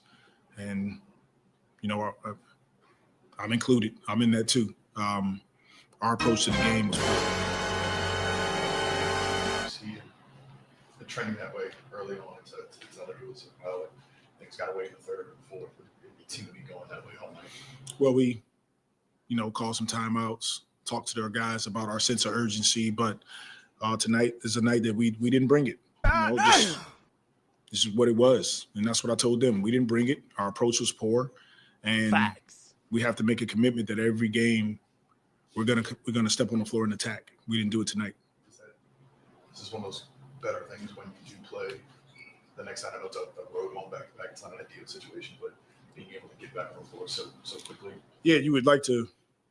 When you have a game like this, you want to get on the floor as soon as you can and try to shake that funk off. But we got another good team coming in tomorrow night, so it doesn't get any easier. Teams won't feel sorry for us, but we have to have more of a better approach when we're looking forward to games. On the offensive side, you had 17 assists against the team the other night. You did get that up to 29. It seemed it was a little bit, slightly bit better flow offensively tonight. Yeah, it wasn't necessarily our offense. You know, it was just taking pride on the defensive side of the ball. You know, communication, having a level of physicality and toughness, and we lacked it across the board with those guys. And like I said, they were the tougher team. You ain't lying. Coach, also you had 7 players couldn't make it for today's game. They were injured. What do you think? Did they affect today's result? We've been dealing with that all season, and that's out of my control. What is in our control is that we can step on the floor and collectively as a group have a better commitment to playing better. Thank you. Thanks, Coach. All right, shout out to the fam. Appreciate you, each and every last one of y'all for being on the stream. Much love to the fam. For all things Pelicans, you're now tuned into the Pelican Postgame Report, man. The Pelicans absolutely eviscerated, annihilated, destroyed, knocked off, whatever you want to call it. That's what the hell happened to the Pelicans. Again, another pathetic and ridiculous trash outing by our, could we call him a head coach? Willie Green. That's supposed to be his side of the ball. Defense is supposed to be Willie Green's sticking point. But all he tends to do is just, I don't know. Pelicans was definitely punked. But what else is new? The Pelicans are a 17-47 win team. 17-47. That's incredibly ridiculous. This is by far the worst season of Pelican basketball and I've been a part of a bunch of stinkers, man. But this one here takes the ratchet cake. All right, big ups to y'all. Appreciate y'all being in the stream. For the faithful and the dedicated, Michael, thank you for the super chats. I still say 21 wins, Big Q. Do you disagree? Hey, bro, listen, we got 19 games remaining. I'm gonna have to agree with you on that, brother. Thank you very much. Picking me up and bringing me back to this world. Oh, Willie Green, bro, you got to get fired after this. But once again, we got trash leadership running the team. What do a guy has to do to get fired? What do you got to do?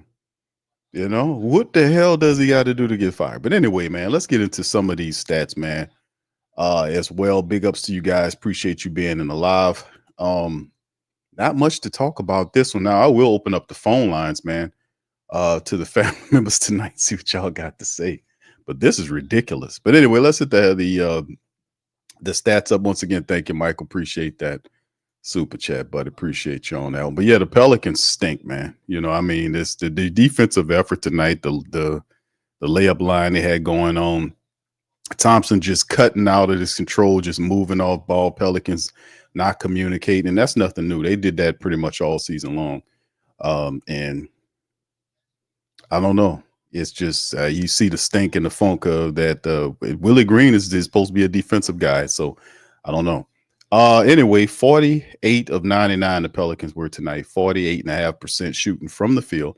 They were 12 of 33 from downtown for 36.4%. Free throws not happening. 9 of 16 for 56.3%. The Rockets were 55 of 99 for 55.6. They hit 17 of 40 for 42.5%, and they were 19 of 21 from the foul line for 90.5%. They out-rebounded the Pelicans 48 to 44. They out-assisted the Pelicans 32 to 29. They outstole the Pelicans 9 to 7. Out-blocked the Pelicans 7 to 4. Pelicans had more turnovers, 14 with 14 points given up versus 11 by the Rockets with only 13 points given up. Rockets beat the Pelicans in fast break points 24 to 18 and beat them in points in the paint 72 to 70. They beat the Pelicans any way you could beat the Pelicans. They won every quarter, and this was one of the situations where Pelicans never had the lead. These people were up by as much as about 35 or 37 points in this game, and it was a wire-to-wire smackdown on the Pelicans' sorry ass tonight. So what else is new, right? And, of course, we go to the individual statistics on that side of the floor. 20 points for Zion. He led all efforts by the Pelicans in 28 minutes. He finished with 20 points, 3 assists, 2 rebounds, 2 steals. And how the hell you go minus 37? But it did. Minus 37 tonight by Zion in 28 minutes of action. 17 points by C.J. McCollum in 28 minutes to go along with 5 rebounds, a couple of assists. You had 17 off the bench from Jose Alvarado in 23 minutes, 7 of 16 from the field, 2 of 7 from downtown. He had 7 assists to go along with 4 rebounds. Then, of course, 14 from Eves tonight with 4 assists and 6 rebounds. We had 28 minutes in the game, 13 points put up as well by Jordan Hawkins in 28 minutes. He was 4 of 9 from downtown. He finished that way. Then it was also 13 from Trey Murphy, who struggled in the game. Off of 12 shots, he was 6 of 12, 50%, but 0 for 4 from downtown. Finished with 13 points, 5 boards, and 2 assists on the night for him. 11 from Karlo Mekovic in 23 minutes of action to go along with 7 rebounds and a steal. And Kelly Olynyk, who putting up some good performances, didn't do a damn thing in terms of points tonight. He had 0 points. He was 0 for 5 from the field, 0 for 1 from downtown in 22 minutes of action. 6 assists, 6 boards, no points for him tonight. And Bruce Brown did not play. He was DNP'd due to return to competition reconditioning. So that usually means that's something that we have never seen, that designation, except when they started recently using that for Zion Williamson. I am not familiar with that outside of it being a Zion Williamson style thing that they usually use. But you're seeing Brown with his cowboy hat and all that kind of stuff on the sideline. But we could have definitely used Brown and Kelly scoring tonight, but it wouldn't make a difference, man. They just got handled. They got blew out. They got smacked down however you want to phrase it, the Pelicans, they this guy and Willie said they got punked. But he was sitting up there most of the time, not saying, just twirling his finger like he loves to do. He twirls the finger and tell him hurry up and go faster and make mistakes fast. What do a guy got to do to get fired from the Pelicans? I mean, what do he got to do? What do he got to do to get fired? What does he got to do?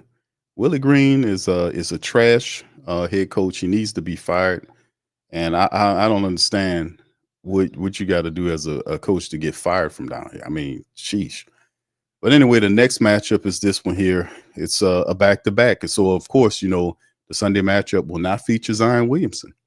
He will not be in this game because the Pelicans do not play Zion on back-to-back, so he will not be available for the Memphis Grizzlies matchup. That will be the same time on Sunday. The Pelicans come home for 3 games a homestand to start off with the Memphis Grizzlies, who are 39-24. These teams are in the playoff stretch. With 19 games left to remain, this whole situation is, they need to pick up a win on a trifling, dysfunctional Pelican team. Memphis is looking for their 40th win of the season. So it's going to be a different thing altogether when it comes down to it. They did, and as you see, they beat a very injury-prone Mavericks club. Prior to that, they were on quite the losing streak. But, man, I tell you what, they're back. Ja's there, Desmond Bain, and those guys are there. Now, Jaren Jackson Jr. might not be available for this game.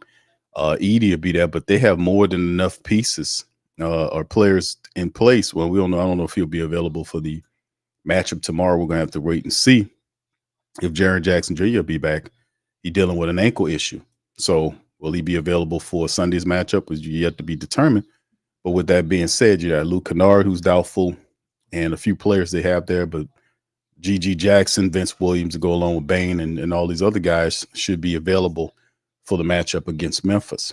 So, like I said, it'll be an interesting another game. It's probably going to be a loss for the Pelicans, to be honest with you, because I don't see them beating the Memphis Grizzlies. I really don't see them beating the Grizzlies without Zion. I mean, without Zion's contribution, it'll be incredibly difficult for them to do that. As you can see, that old matchup indicator agrees with me. It's over 61%. So that is this is crazy, man. That we have to, like I said, it's a trash season for the Pelicans as they're looking at the lottery and hoping that they can get some help in the lottery to kind of to do his craziest shit in the world. Just being a recent history person about what the Pelicans were talking about when the season was starting, about him having all of these players and the DeJounte Murrays, and Pelicans had one player that needed a floor general to kind of galvanize the team and move forward. None of that truly materialized, and then of course, the Pelicans will then pivot to the reason why it didn't happen was because of injuries. But listen, you can't say that every year. Sooner or later, the clock runs out on the bastard that's saying the injury situation, period.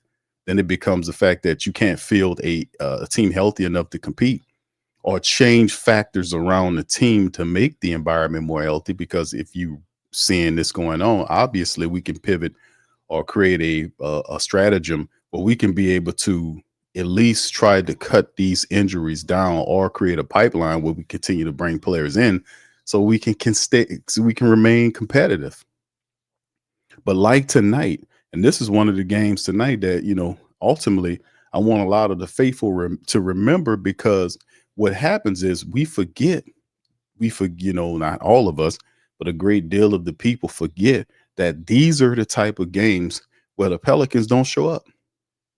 I mean, did you see this game tonight? I mean, did you see all of the sorry ass defensive play that was going on? Guys not knowing who they were supposed to be guarding, cutting to the basket, all this kind of stuff. It was simple. The 3-point shots not fighting through, all of the craziness and the stink and the dumbness that the Pelicans represent. It's not all just injuries. It is poor coaching. We see it night after night. Responsible is poor coaching. They always blame the injury. The injury monster, the injury creature is the creature that can't fight back. They all blame injuries for everything going on. They never blame poor coaching, which is the main culprit of what happens, especially with the Pelicans this season, because many of these games, you guys know, the Pelicans had enough personnel to win games. What is their excuse for tonight? Hold on just a second, fam. I wanted to share this article with you guys because y'all, if y'all didn't know this, and I'm opening up the phone lines and bring you guys in tonight because there's really nothing to talk about in terms of what the Pelicans did. They're just an awful team. But let me just bring this in here. And this is something right here. And I know you guys probably heard of because this is what the Pelicans who try to pivot to this. But y'all heard this stuff about with DeMarcus Cousins. It's told Cooper Flagg to choose Duke, to stand Duke an extra year to avoid playing for the Pelicans. This is what DeMarcus Cousins told him. DeMarcus had some advice for Cooper Flagg when it comes down to New Orleans. He says, choose another year in college instead. Right? That's what he told him. The Pelicans are currently in play for this year's number 1 overall pick in the 2025 NBA draft. The consensus projected top pick is Flagg, the star Duke forward. The main native has averaged almost 20 points, 7.5 rebounds, and 4 assists per game. As of Friday morning, the Pelicans have the 4th highest chance at landing the number 1 pick. Cousins stated, in his opinion, on FanDuel TV, the Run It Back show with Lou Williams, Chandler Parsons, and Michelle Beadle, he said Cooper Flagg go back to Duke or the Utah Jazz. He says, or the Jazz, my brother. With the Pelicans, you'll get lost in the sauce with the Saints. And I don't know how the Saints got going on with it, but he just meshing it all together.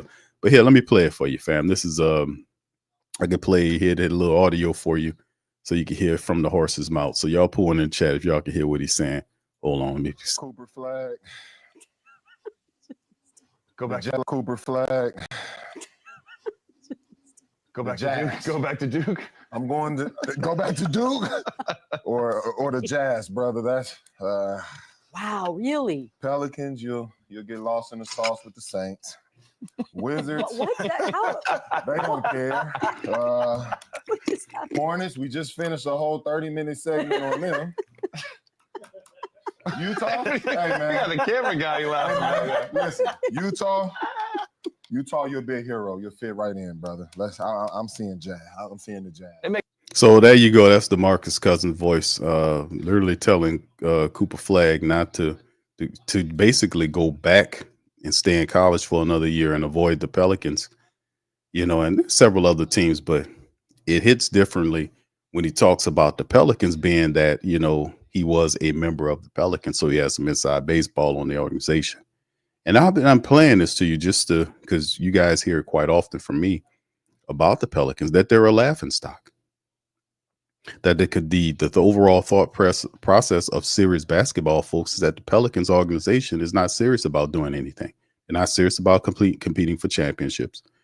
And even though we have a very attractive city for people that want to come down here, it's a moving and shaking city, it ain't exactly, it's better than going to a Utah or some of these other places. No disrespect to the Utah people, but, it's a tourist destination. You got food and everything. You got a lot of stuff that you can do in the region down here in New Orleans. So that is going well for you. That works well for you. The NBA loves New Orleans, but the problem is the organization is ran by stupid people. It's just what it is. They only care about making money. And the only person I really like from the Pelicans, to be quite honest with you, at the highest level is Swin Cash. That's the only person that I really like a lot. Outside of all these other people, I think they're idiots. I think they're delusional. And I think the top scumbag of the group, and really it's just one person, is David Griffin. He's a con man, a shyster. He's a control freak, moron, simpleton who wants credit for everything. He hires weak people around him so he can control and manipulate them. He has serious character issues that I've repeatedly and over time put on this show. And then you have people like DeMarcus Cousins who will kind of throw and put this stuff out here, and other former players that play for the Pelicans will then talk about their experience with the Pelicans. And it's always something like this. So telling the Duke player to stay away, because when the season started, like I was alluding earlier before I got to this, was the fact that this was supposed to be a season in which the Pelicans were supposed to take a step from the 49 wins or whatever it was last year. And they're sitting up here with 17. And then David Griffin, what he did the same time when the Saints had an event going on when they hired Kellen Moore as the head coach, he pops up with a presser the same day. You think that you didn't think that he planned that out? The whole time, the whole damn time, he had plenty of opportunities, but he came out with a presser the same day the Saints hired the coach. Why? Because he knew he would get the lesser of the press. He didn't want to be the main focal point or the main fulcrum of the news media, so he did it that way. Very sick, but I see what you're doing. You're not really smart. You're just really weakly cunning. But it's just enough for us to peep you out and spread the game out on you. So, like I said, this is the overall consensus in NBA about the Pelicans. They're a joke team. They're not really serious about winning, and they just want to make money. And they had a mitigated goal to ask for a brand new stadium. Like that's supposed to contribute to them winning. So in the end, it's just, will it ever change? Nobody gets punished for anything. You can lose, you can you can have this dumb coach up here with the big nose, not knowing what he's doing, supposed to be fired. And we don't do, and it's justified. So Cousins played 65 games with the Pelicans from 2017 to 2018. He once participated in the Mardi Gras parade on the float with former teammate and fellow All-Star Anthony Davis. He hasn't hesitated to discuss the Pelicans on the show this season, as he's advised All-Star forward Zion Williamson to break up with the franchise, to go to a city and a team that will force more discipline on him. He's been saying stuff like this about the players. The Pelicans are 17-47, a large drop off from 49-33. New Orleans entered the season with high expectations by adding former All-Star guard DeJounte Murray from the Hawks. Unfortunately, the story of the season has been injuries, as Murray himself suffered a season-ending ruptured right Achilles tendon. Let's see if this writer writes bad coaching on here. They never do. A pair of reasons for the optimism for the regular season, however, have been the breakout season for Trey Murphy III and Williamson, who's been a reported lowest weight of his NBA career. Isn't that something? Is that really a high point, that Zion Williamson is finally keeping his weight down? Is that what that is? The bar, has the bar been low that much? That is something that was supposed to happen from the get-go, right? That's lowering the bar like a son of a gun. We know Trey Murphy would do his thing, because they knew schematically when you drafted Trey Murphy, he fits well with Zion's gravity because he's a shooter. He's more than a shooter now, but he can light it up. So having Zion there to pull people away from him gives him easy and sometimes wide open shots. And it has worked. So Trey Murphy's averaging almost 22 points a game, 5 rebounds, and almost 4 assists, while Zion's averaging 24.6, 7.4 rebounds, and 5 assists. And Zion, of course, he'll be on the minute restriction for the rest of the season. But this is not something you look at as a organization to smile at. But the Pelicans are a team, that are they're a joke. Especially tonight. They got destroyed tonight. They got mopped up. It made no sense for them to lose the game this badly. Just dumb defense, bad. It's just what it's been the entire length of the season. So it's no real big surprise if you're a Pelican person, right? All right. So anyway, yeah. That's right. That nose. That's right. Philly. I've joked Willie about his nose, man. Willie can rub that nose and the damn genie come out that son bitch. But I'm just saying, at the end of the day, man, all we need to focus on is the fact that we got Zion Williamson playing 6 or 7 minutes a quarter. Yeah, it averages basically like 28 minutes a game, so they snatch him out. That's the only thing I see consistently the Pelicans have managed to do, is to keep Zion under 28, 29 minutes. I think tonight, what he did tonight. Yep, he had 28 minutes. That is the most consistent thing that I've seen them do this entire season, outside of losing all the time. Let's throw the losing up in there. All right, Don, what's up, brother? Said I feel Zion, Trent, Herb is a good core, and Zion never been the guy yet. Give Zion his coach, and he will flourish. Yeah, that's the missing component. Now, we know that the Pelicans are inept. The leadership of the Pelicans are inept. They're stupid, and they're cowards. So we know they're not going to fire David Griffin. We know they don't do any evaluation of these people. These people take on lifetime jobs. They can F up and screw up and reset the team and do all of this stuff and never face any punishment for what they've done over time, which is what you're supposed to do. That's how you keep accountability here. You can't be allowed to screw up and make excuses year after year after year after year. You have to pay for the losses that's going on and not be allowed to brush it under the table, under the banner. If injuries wouldn't have stopped us, we would have won a championship. That can't be allowed. We have to operate on a timeline. You can't give these people clear reign to do whatever they want, whenever they want. You never get him out of here. You'll be stuck with him. And this David Griffin's, 7 year him being here? And he has a sub 500 record as a general manager.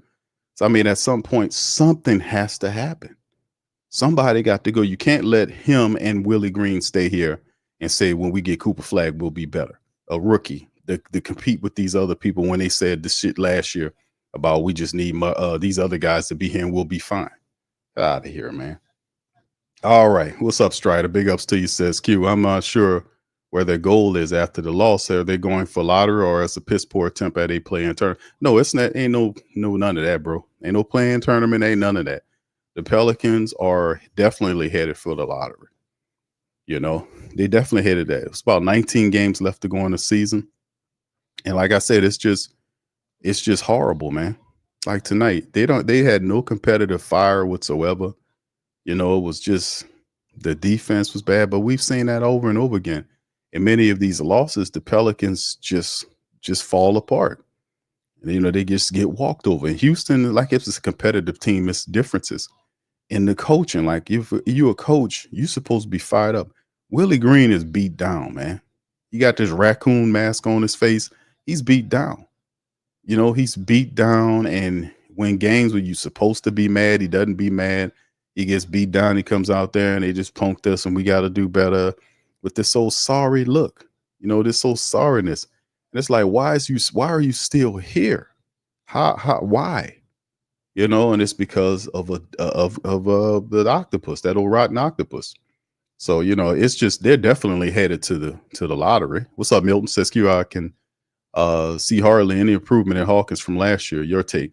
I mean, from a strength perspective, bro, you're right. He looks the same, doesn't he? Now, he did say he'd been hitting the gym. Aesthetically, he still looks the same. I know Lex talks about him saying, man, he looks, what's the term she uses? She uses the term small, like he looks small. Now, he's 6. What is he? 6? What is 6'5"? 6'5", I think he is. But he still looks like he, you know, what he did in his rookie year. Doesn't look like he bulked up or nothing or whatnot. You know, he still looks the same. But, you know, it's hard to kind of, you know, get a good read on Jordan because, you know, his minutes have to be consistent. He needs those minutes to develop because basically what he is just a spot up shooter. You know, now we've seen him put the ball on the floor, but I don't see how they'll add him. It takes a coach with a philosophy to add. Like, I don't want to say that right now he is not definitely where we think he should be at this point of his development, right? We do understand like he got a little bit more chippier with his defense, just, you know, a little bit better there. Not a lot to brag on. But in the end, what's the philosophy of the team to even get the most out of players? Like, you got a Trey Murphy who's learned to, you know, not depend on the 3 ball. Like Trey will put the ball on the floor and cram it on your head. He also take mid-range shots too. So his game is really developed. Jordan Hawkins right now he gets hot at times spotting up and shooting, but outside of that, you know, we've seen him. He just has to continue to develop. But I think, is that more so on him, or it's the fact that what's the philosophy or the mindset of the team to get the best out of these players? You know what I mean? I mean, that's the whole thing with Willie Green. I don't think Willie Green really know how to truly use these players. Matter of fact, I know he don't know how to use these players. Hell, defense is supposed to be Willie's sticking point. How do you explain tonight? They got punked. Get out of here, man. Willie Green needs to be fired. Jay says, Q, this is one of the worst games I ever watched. That was a mountain dunk. Yeah, it was terrible, bro. It's hard to do these shows at times, man, because the basketball is so poor, man. It's one thing to lose, but it's another thing to watch poor basketball, bro, over and over again. And they not fired a guy like Sacramento. They fired Mike Brown. I'm sorry. They fired Mike Brown. I'm trying to get Willie Green out the door, but they fired Mike Brown, right, and turned some stuff around. They, you know, they fired him, and they were only like 4 games under 500 when they fired him. And we sitting up here with Willie Green. This team's 17-47, man. You don't think for a second that message is getting stale? Thank you, Dinola. Says Pelicans need new ownership. Who knows basketball? Indeed, man. That girl sitting up there, man, she don't know nothing about none of this stuff. And this is when the team start losing. It's the stuff with the Saints, is the stuff with the Pelicans. And she just sit there and smile. She don't know nothing. She don't know nothing. And the president, the dude that runs the same president is the same dude that run both organizations. He don't know nothing. How you got two people that the 1 and 2 are of the highest of these organizations don't know the sports that they supposed to be over? How do you do that? Then they have this thing when they over rely on the third guy. The same stupid shit they got going on with the Saints, they got going on with this Griffin clown here. Know who checks him? Supposed to be this bloated president we got here sitting up on top of the teams. Supposed to be accountant. He ain't watching none of these people. Milton says Willie Green is a tough as over. Yeah, he's done, man. Overcooked spaghetti. Yes, indeed. That sounds horrible.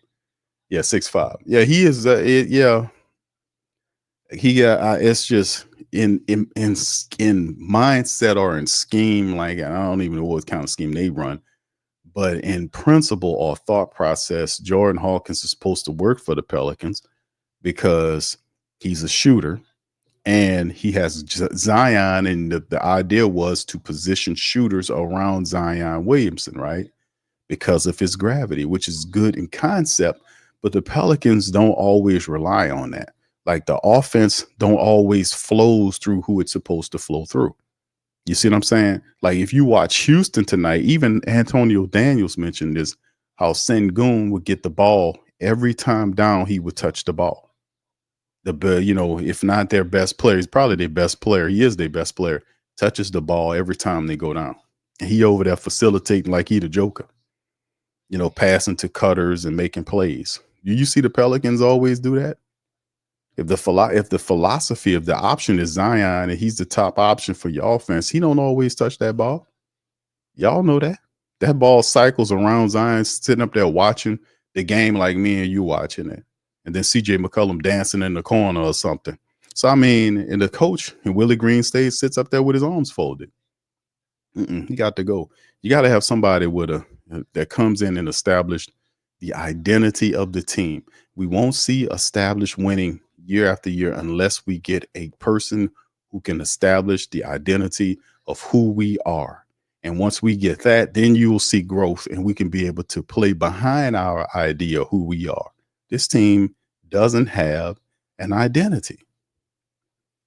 They don't. And as long as you have that, you're going to be beat consistently by teams that do. So it's sad. What's up, Stacey? Shout out to you, man. All right. Big ups to y'all, man. We appreciate y'all for being in the stream. Fam, I ain't got nothing to talk about on this one, man. What can I say about the Pelicans getting their ass handed to them by the Houston Rockets today? And Aladdin Lamp knows Willie gets up there and talk about we got pumped and all that, punked and all that kind of crap. And then they immediately cut the press conference off right after he says, I just don't know what to say anymore about these trifling people, man. I just want them all to just get on a rocket ship and let's just aim that shit at the sun and be done with it. Anyway, we're going to put it in the chat, man. I'm going to give me just a second, fam. I'm going to fire up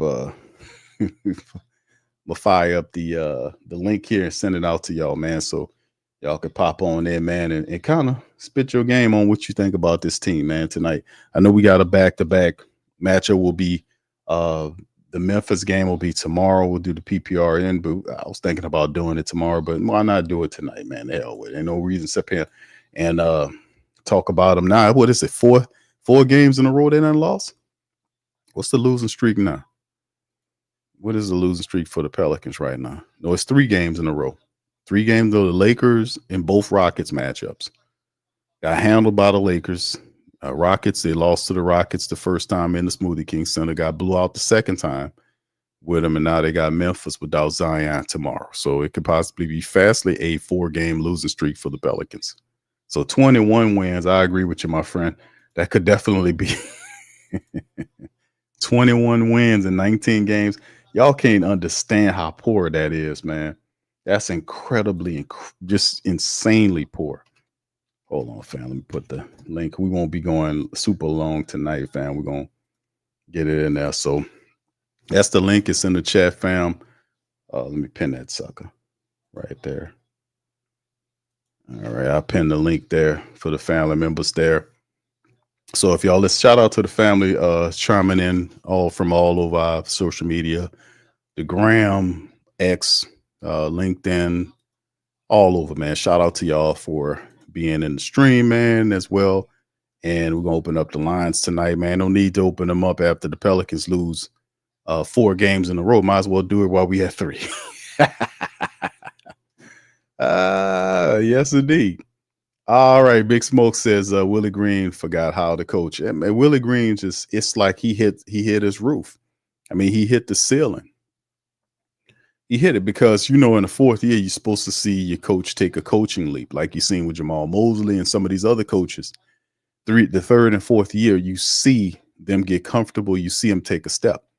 And we don't see that with Willie Green. He still looks confused. His timing is still as poor as ever.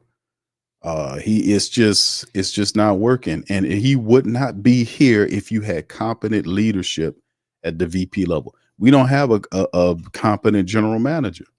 We don't even have a GM. We got a guy that's there. I don't know what he does. I don't know. He just gets a free check. I don't know what the guy does. I invite the brother to come on here and explain to the Pale Nation what you do. What the hell do you do? Because you don't behave like any general manager that I know to be. What do you do? What the season is almost over, and this dude hadn't had one press conference by himself. How are you an NBA general manager? You never held a press conference by yourself before. You did an interview early on. This dude does not go. I mean, so he don't even count. It's like the invisible freaking man. The guy doesn't exist. He does not contribute to anything that is going on that is positive. He don't put any answers out there. He don't ask any questions. When questions are asked about the Pelicans, he points at Green, at what's his face, David Griffin. You can't tell me David Griffin hey man, listen, just be quiet and sit back and don't do no press conferences. Man, you're a general manager, bro. You're supposed to be out there talking to the people, letting them know, hey man, we this is that and the third. Clowns, man. Clowns. This is half-ass crap going on right here. Doing all this madness. So in the end, 17-47. I'm not trying to throw cold water on the Pelicans, on the Flacco, on their dreams or whatnot, but you got to understand, the team is not going to just luck up and start winning. There has to be a plan in place, a good plan that's in place that will ultimately lead to winning. And I don't see that happening with Willie Green because he is not he's not an intelligent coach. I'm not no disrespect to the man because, he got the job, but he's a real smart VP would not have Willie Green as a head coach of his team because he's just not good enough. He's not improving. Like I said, okay, in the 4th year, we're going to give him an opportunity, see if he can improve. And he's not improving as a head coach. He's not. Like, defense is supposed to be a specialty. Why do they still look confused? We got 19 games left in the year. 19. It ain't like we just started off in the first month and they got to figure it out. Fam, we've been going through this shit the entire season. The Pelicans are 17-47. And Willie's supposed to be a defensive coach, but yet you don't get that. These people manhandle the Pelicans, and I expect Memphis to finish them off tomorrow too, especially without Zion. Jan says his name is Black Shield. It's crazy, man, in the end, man. But I like I said, man, I'm just I just don't like it. What's up, Lonnie? Shout out to you, man. TFP says no defense, no coaching. Willie looked like he had been crying, don't know what to think. Yeah, Willie Green is cooked. He's done. He needs to go. David Griffin think he's a genius, but he's really the worst GM in sports. David Griffin, it's been exposed. Like he's been exposed. The Cleveland stuff was LeBron telling them what to do. Do you really think that he would have won that championship if it wasn't for LeBron saying, go get this guy, get that guy, get this guy? He's been down here for 7 years, man. I think they got like 2 playoff appearances in the 7 years and a couple of trips to the play-in tournament. That's not what we signed up for a guy that's supposed to be, I got a championship ring. That's LeBron shit. That's LeBron's crap. All right. But yeah, he been found out big time, bro, with the secret contract stuff, tying Willie Green behind the back, and then all that guy we done exposed the hell out that dude. He just a talker. He a flim flam man, and you can see it, and it's in the stove is hot right now for him. His game has been completely found out right here. He's a flim flam man. All right, Slim says facts. Never the Pels went to the cheapest hire. Yeah, Willie Green, because they had to get rid of Van Gundy. They got rid of Van Gundy, had to settle out with him. They still had all these coaches they had to pay. They didn't want to fire all these coaches. Willie Green elected to take all of these coaches onto his staff just to have the job. He was literally the cheapest coach that they could find among all of the hires, because the rest of those coaches said no to that. Jacques Vaughn, the dude that they wanted, said no, I'm not going to do that. I want my own people. Willie said yes, and look what we got. All right, Milt says Griffin was a bad player, and he's a bad GM. I don't think that guy ever played. Did David Griffin play basketball? What college did that dude play for? I thought that guy knows how to dribble a ball. He can talk some crap, spew out a bunch of nonsense. I don't even know if David Griffin ever played any basketball. I don't think he ever played no ball, bro. Y'all gonna have to educate me on that. I never know no David Griffin. I know Adrian Griffin played basketball. That's a different dude altogether. I don't remember that some bitch ever dribbling no basketball or anything. Only thing he ever did was run his mouth. I don't remember him playing no basketball career, having a basketball career. Y'all have to educate me on that. Yeah, I'm looking at some of his resume right here. They saying that he was at a prep school. He went to Arizona. He transferred to Arizona State in order to attempt an internship with Phoenix. He had see, there you go right there. That goes political bullshit right there. He had a degree. He got a bachelor's degree in political science. See what I'm saying? That's why that sounds like that. And he did that back in 95. He started as a tournament director for the Nike Desert Classic pre-draft camp. So he was always been a talker. And then he said later he worked as part of the basketball press informations team. He always been talking or doing something like that. And he interned with Phoenix and spent 17 years there and climbed up the ladder. Yep. Then he became the guy with September of 2010. He was named vice president of basketball operations. That's a hell of a jump for him to make. But they're saying he was noticed by Jerry Colangelo and then Danny Ainge. And that's how he got his start in the video department, similar to a lot of people. Spent 3 years in the club as a senior vice president of basketball after being named to the position in June of 2007. And then he went to Cleveland and all that kind of nonsense. Then the Pelicans picked him up in April the 17th of 2019. And he's been here ever since. For 7 years, this guy been here, just not performing to the standards that we want. He won a championship in 2016, but we all know that was LeBron's championship because he was telling them what to do. And he said he hated it. I remember the interviews when he said he hated that, listening to LeBron. Couldn't be who he wanted. All right, he was trying to build a basketball court. Got his ass out of there. All right, Milton, it's all right, bro. Yeah, he said he was thinking of another. Yeah, you think about the Adrian Griffin from he played with Dallas and several other teams. Yeah, he a brother. That's okay, bro. All right, but anyway, yes, indeed, yes, that damn raccoon mask. Yeah, there you go. All right, but anyway, man, if y'all want to chime in, man, please hit the link. We'll pop in. If not, then we're gonna have an early stream and we'll get going tomorrow for the matchup against the Memphis Grizzlies. Like I said, I don't know if Jaren Jackson will be in that game. That's just to be determined. He was out during the last game. Will he be ready for this matchup tonight on the back-to-back? Zion obviously won't be playing in that matchup. Bruce Brown probably will be back for the game, and it'll be a difficult game to win because, like we've said, as we get closer to the end of the season with 19 games remaining on the schedule, fam, y'all know just like I know that ultimately what end up happening is a lot of the teams the Pelicans are going to play are teams that's in the playoff hunt. And as a team being in the playoff hunt, what occurs is, you know, a lot of these teams look at the Pelicans as an easy out. So this is right now the standings in the Western Conference. You see OKC sitting up there with 52 wins. Wow. That's amazing, bro. 52 wins. The Lakers have won 8 in a row. They're second best in the West. Second best. The Lakers are second best in the West, winning 8 games in a row with Luka. It's just it's almost, we're in the same NBA world, but on two different ends of the spectrum. You know, you got OKC kicking tail. The Lakers won 8 straight. Denver's there. Memphis is 4th in the West. So that's who you got. The Lakers, the Pels just got destroyed by the 5th best team in the West, and the Rockets, who are 39-25. And now we take on the 4th best team in the West with the Memphis Grizzlies.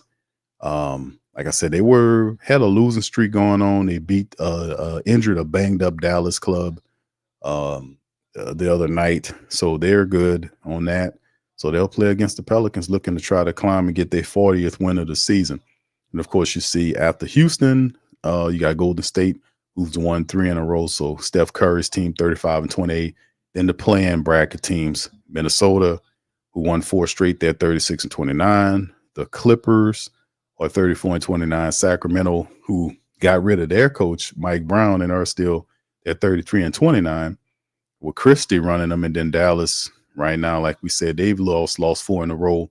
They're talking about shutting everybody down. And heard that Jason Kidd was talking about what was going on with the team. But I don't know how they going to shut anything down, to be honest with you, because everybody underneath them is not positioned to do anything. Phoenix is struggling. They've won 3 of the last 10 games. They're 29-34. And they had 3.5 games back of Dallas. And then Portland they've lost 2 in a row. None of these teams, San Antonio got all their injuries with Wemby going down and all that. And then, to talk about the Pelicans. So, the 10th spot is like whoever, wants it. I don't know if Phoenix going to finally get it right, where they'll wake up out of the coma and start playing better. I don't know if they're going to do that. But yeah, that's what it looks like in the West right now. And the Pelicans, man, let me see if I can dial up the Pelicans remaining schedule here, man, for the faithful with 19 games remaining. And the rest of the year, man, it's they got some tough teams they got to play, to be honest with y'all, man. Here it is right here, family. We'll get out on that. Tomorrow, Memphis game. You see there. And then, like I said, the 3-game homestand Sunday, tomorrow against Memphis. We just knew where they're at. The Clippers are also in that running. And then they have a Thursday matchup against the Orlando Magic. And then you see the March the 15th Saturday matchup against the Spurs. Then they got Detroit at home, Spurs away, Detroit at home. Then a 3-game road trip, Minnesota, then Detroit. Then they come home Monday, March the 24th for 3 straight, Philly, Golden State, and Charlotte. Back on the road April the 2nd and the 4th with the the Clippers and the Lakers. Then they come home for 1 April the 6th against Milwaukee. And then they finish out with 2 road games, Brooklyn on April the 8th, April the 10th is Milwaukee, and 2 home games to close the season, April the 11th against Miami, and then April the 13th against the best team in the West, OKC Thunder. So that is the remaining schedule for the Pels. So some of the people, y'all could put in the chat and tell me how many wins you think the Pelicans going to get with the remaining 19 games that's left on this schedule. How many wins do the Pelicans get of 19? Is it safe to say 5 wins? Would 5 wins be the call for you guys? 5 of 19, which would put us at 22 wins on the season. I don't think the Pelicans win more than 25 games. I think that's my high hat. Like 22 is my 22 games, between 22 and 25 games is what I think the Pelicans will get. I don't think they get above 25. So if it was if there was something saying, hey man, what you think it's gonna be? I said 22 is the low and 25 would be the high. Because you can look at this and see that they got at least five games on that the Pelicans can win on the remaining 15 on the remaining slate, right? There is at least 5 games that the Pelicans could win, right? At least 5 of these. But like I said, we'll see, man. This is just setting the Pelicans are setting the Pelican postgame. It's setting us low, man. It's low. It's bad. What's up, Keith? Shout out to you, brother. Says time for some big changes. Indeed, bro. Appreciate you, man. Shout out to my brother Keith, man. Jade says, Q, Willie Green is passed to be this defensive. He says, Willie Green is passed to be this defensive. Will he be a bacon wrap sandwich? That is what he is. And Big Q, where is DC and Lex so we could do this? Yeah, so we could do the secret contract.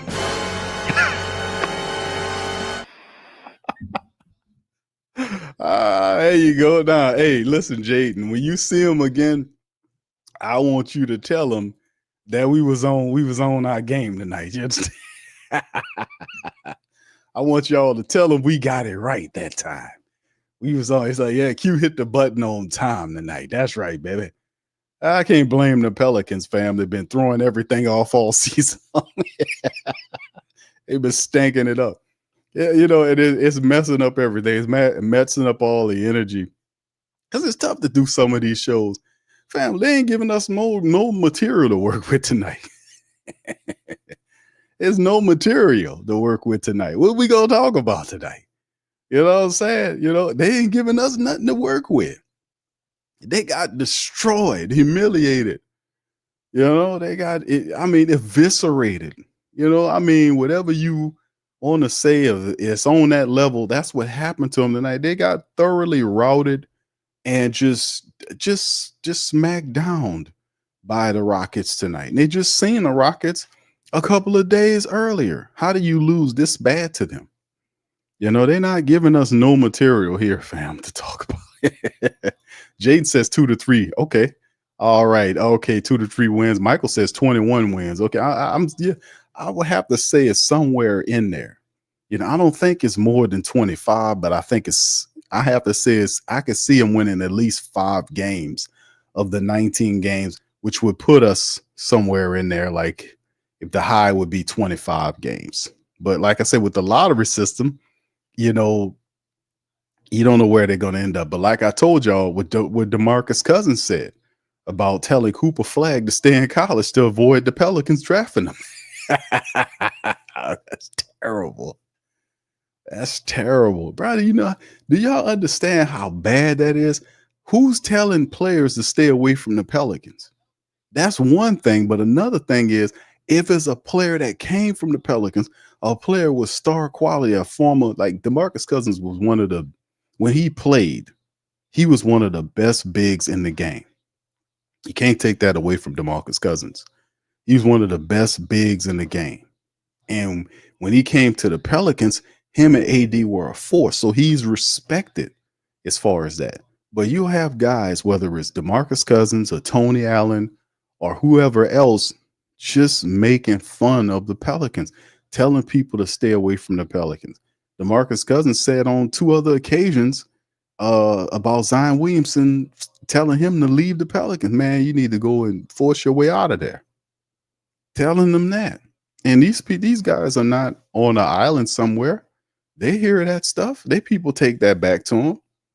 They might say, man, I don't pay attention to that. That's not true. Those guys, a lot of those guys hear that stuff. They hear it. You got to. They're plugged into social media. They have a brand just like everybody else does. So when you hear players telling players in college that are stars and NBA players to tell them, hey, man, stay away from this, that's not a good look. That's not a good look at all. I'm just being honest with y'all. That's not a good look at all. And it's true. The Pelicans are a joke. They're seen as not just me saying it. The diehards know. The real diehards know. It's not just the look of the and it's not nothing new. This was the thought process in the league with Dale Demps was running the Pelicans. It was the same thing, and I said it then. The Pelicans are seen as, even though they're a tourist attraction, we got everything going on for us down here in terms of culture, weather, all this kind of stuff. We got it going on. But if you look at what the mindset of the team is, they're not trying. Like, for instance, when Tom Benson bought the team, the process was they wanted to bring they had the original mindset to bring in legitimacy, somebody that can make the Pelicans a legitimate and respected team with their movement. So over time, they had Dale Demps, and they realized Dale Demps didn't know what he was doing. So what they did was they didn't want to fire him because they just inept and stupid. So what they did was they just created a position above Dale Demps, which was the V. That's how you get the vice. I said this before. That's how they got the vice president position they got. Originally, they didn't have a vice president. It was just a general manager. They got the VP job because Tom Benson created it in an attempt to lure Joe Dumars, who had left the Detroit Pistons, as administrator, who is from Northern Louisiana, to lure him in to be the vice president of the Pelicans, which Joe Dumars was like, hey, man, I'm for that. But when they started talking money, Tom Benson said no. Told him no. How do you tell Joe Dumars no? He's a top 50 NBA player in the Hall of Fame. He's won as a player. He's won as an administrator. He obviously knows what he's doing. How do you tell him no on money and then go about doing all this dumb shit that they've been doing over the years, just throwing money away? How do you do that? So they turned, when they did that, once Tom Benson told them no on that, you know what they did? They just gave the job to Dale Demps. So he had two positions. He had the GM and the VP. See, they're not serious. And it started with that, and it never changed. Then they don't do their homework on these people, and they don't hold them to any level of accountability. You can't hire a guy and let him screw up over and over again without penalizing them, and are setting some type of plan where, hey, man, we need to be here at a certain period of time, and we're not there, then you're gone. I'm just letting you know this is the thing you're going to have to do, and put pressure on these people when they come in here so that they take it serious. That's what it's about. It's too easy here for these people. They can make excuses. They can lie. They can hide. They can sign contracts in secret and don't report it 6 months later. They can hold press conferences, not hold press conferences. They don't answer any questions to you about what's going on with the team and all this kind of nonsense. It's just sad.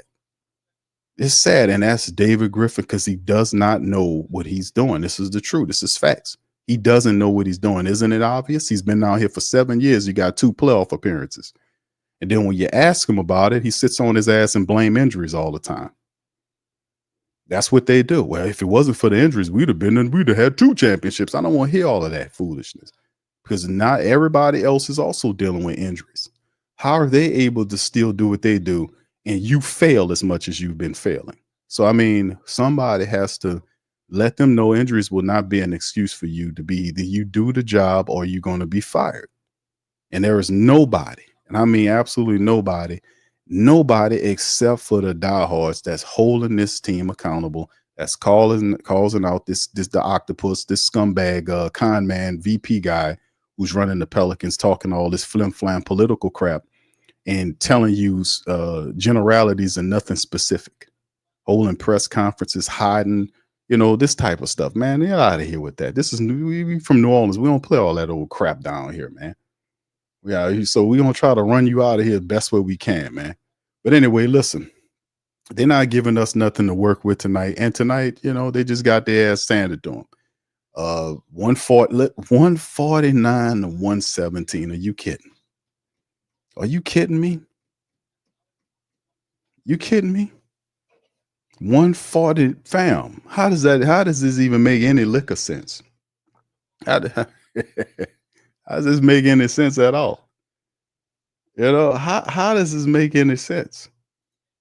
How does it make any sense that the Pelicans lost tonight 149 to 117? How does it make any sense? One more time before we leave, get Willie Green to tell you about it. This all night. Just across the board. Tell them again, Willie. Across the board, especially.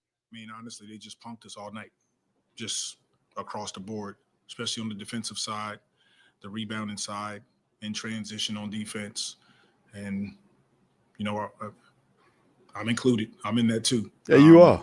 Our approach to the game was poor. How tough is that when you see it trending that way early on into other rules? How things got away in the third and fourth. It seemed to be going that way all night. Well, we, you know, called some timeouts, talked to their guys about our sense of urgency, but tonight is a night that we didn't bring it. You know, just this is what it was, and that's what I told them. We didn't bring it. Our approach was poor, and we have to make a commitment that every game we're gonna step on the floor and attack. We didn't do it tonight. That's after the Pelicans losing their 47th game of the year. 17-47. And this is the coach. What do you have to do to get fired? That's the question. I just don't understand. Somebody gonna have to explain it to me. I don't understand how Mike Green got fired. He was 4 losses under 500 early in the year, but Willie Green could be 17-47 right now and still be the head coach of a professional basketball team. I just don't know how that happens. I don't know how it happens. I'm sorry, I don't know. But anyway, that's going to be in, man. Like I said, they haven't given us much to work with, and that's all I got for tonight. So with that being said, listen, man, do me a service. Y'all hit the like button, hit the subscribe button. By all means, feel free to share the show on your social media feed. We will return, man, tomorrow on Sunday afternoon. The Pelicans face off with another top 5 Western Conference forward to be the Memphis Grizzlies, Ja Morant. And remember, Zion will not be in this matchup because Zion will not play back-to-back. So he will be out for this matchup. So we can only imagine what that's going to look like, right? So anyway, boys and goyles, I appreciate y'all for chiming in. Y'all hit the like button, hit the subscribe button. I'm going to see y'all tomorrow. Much love. Go Pels. You're listening to the Pelicans postgame report on the PRO Media Network for all things Pelicans. Perfect. Fly Pelican, fly Pelican, fly Pelican. And I tell them that. Fly down, I'm a Pelican forever. Yeah, ain't gon' lie, I feel flyer than I ever been. We stay ballin', this New Orleans, I'm a Pelican. It's going down in the nest, wild, wild west. Come in town and you best, show us some respect. 3-point threat, I better make it rain. If it's up, then don't jump stupid like your ankle sprain. Always said, never hate the player, hate the game. Jumpin' where the dame late, punch a train. Post game, Big Q, talking about business. Bird gang, YouTube, they ain't flocking with us. Lock up the division mission, get into the finals. Finish competition, then it's going win the title. I know this flyer than you can get. Such a threat that the refs just might call a tag. You can double, you can press, but you can't check. Right, left, slide by you like a Eurostep. Fly Pelican, fly Pelican, fly Pelican. And I tell them that birds of a feather flock together. Fly down, I'm a Pelican forever, Pelican forever. And never, and never, and never, and never, and never, and never. Say birds of a feather flock together. Yeah, fly down, I'm a Pelican forever.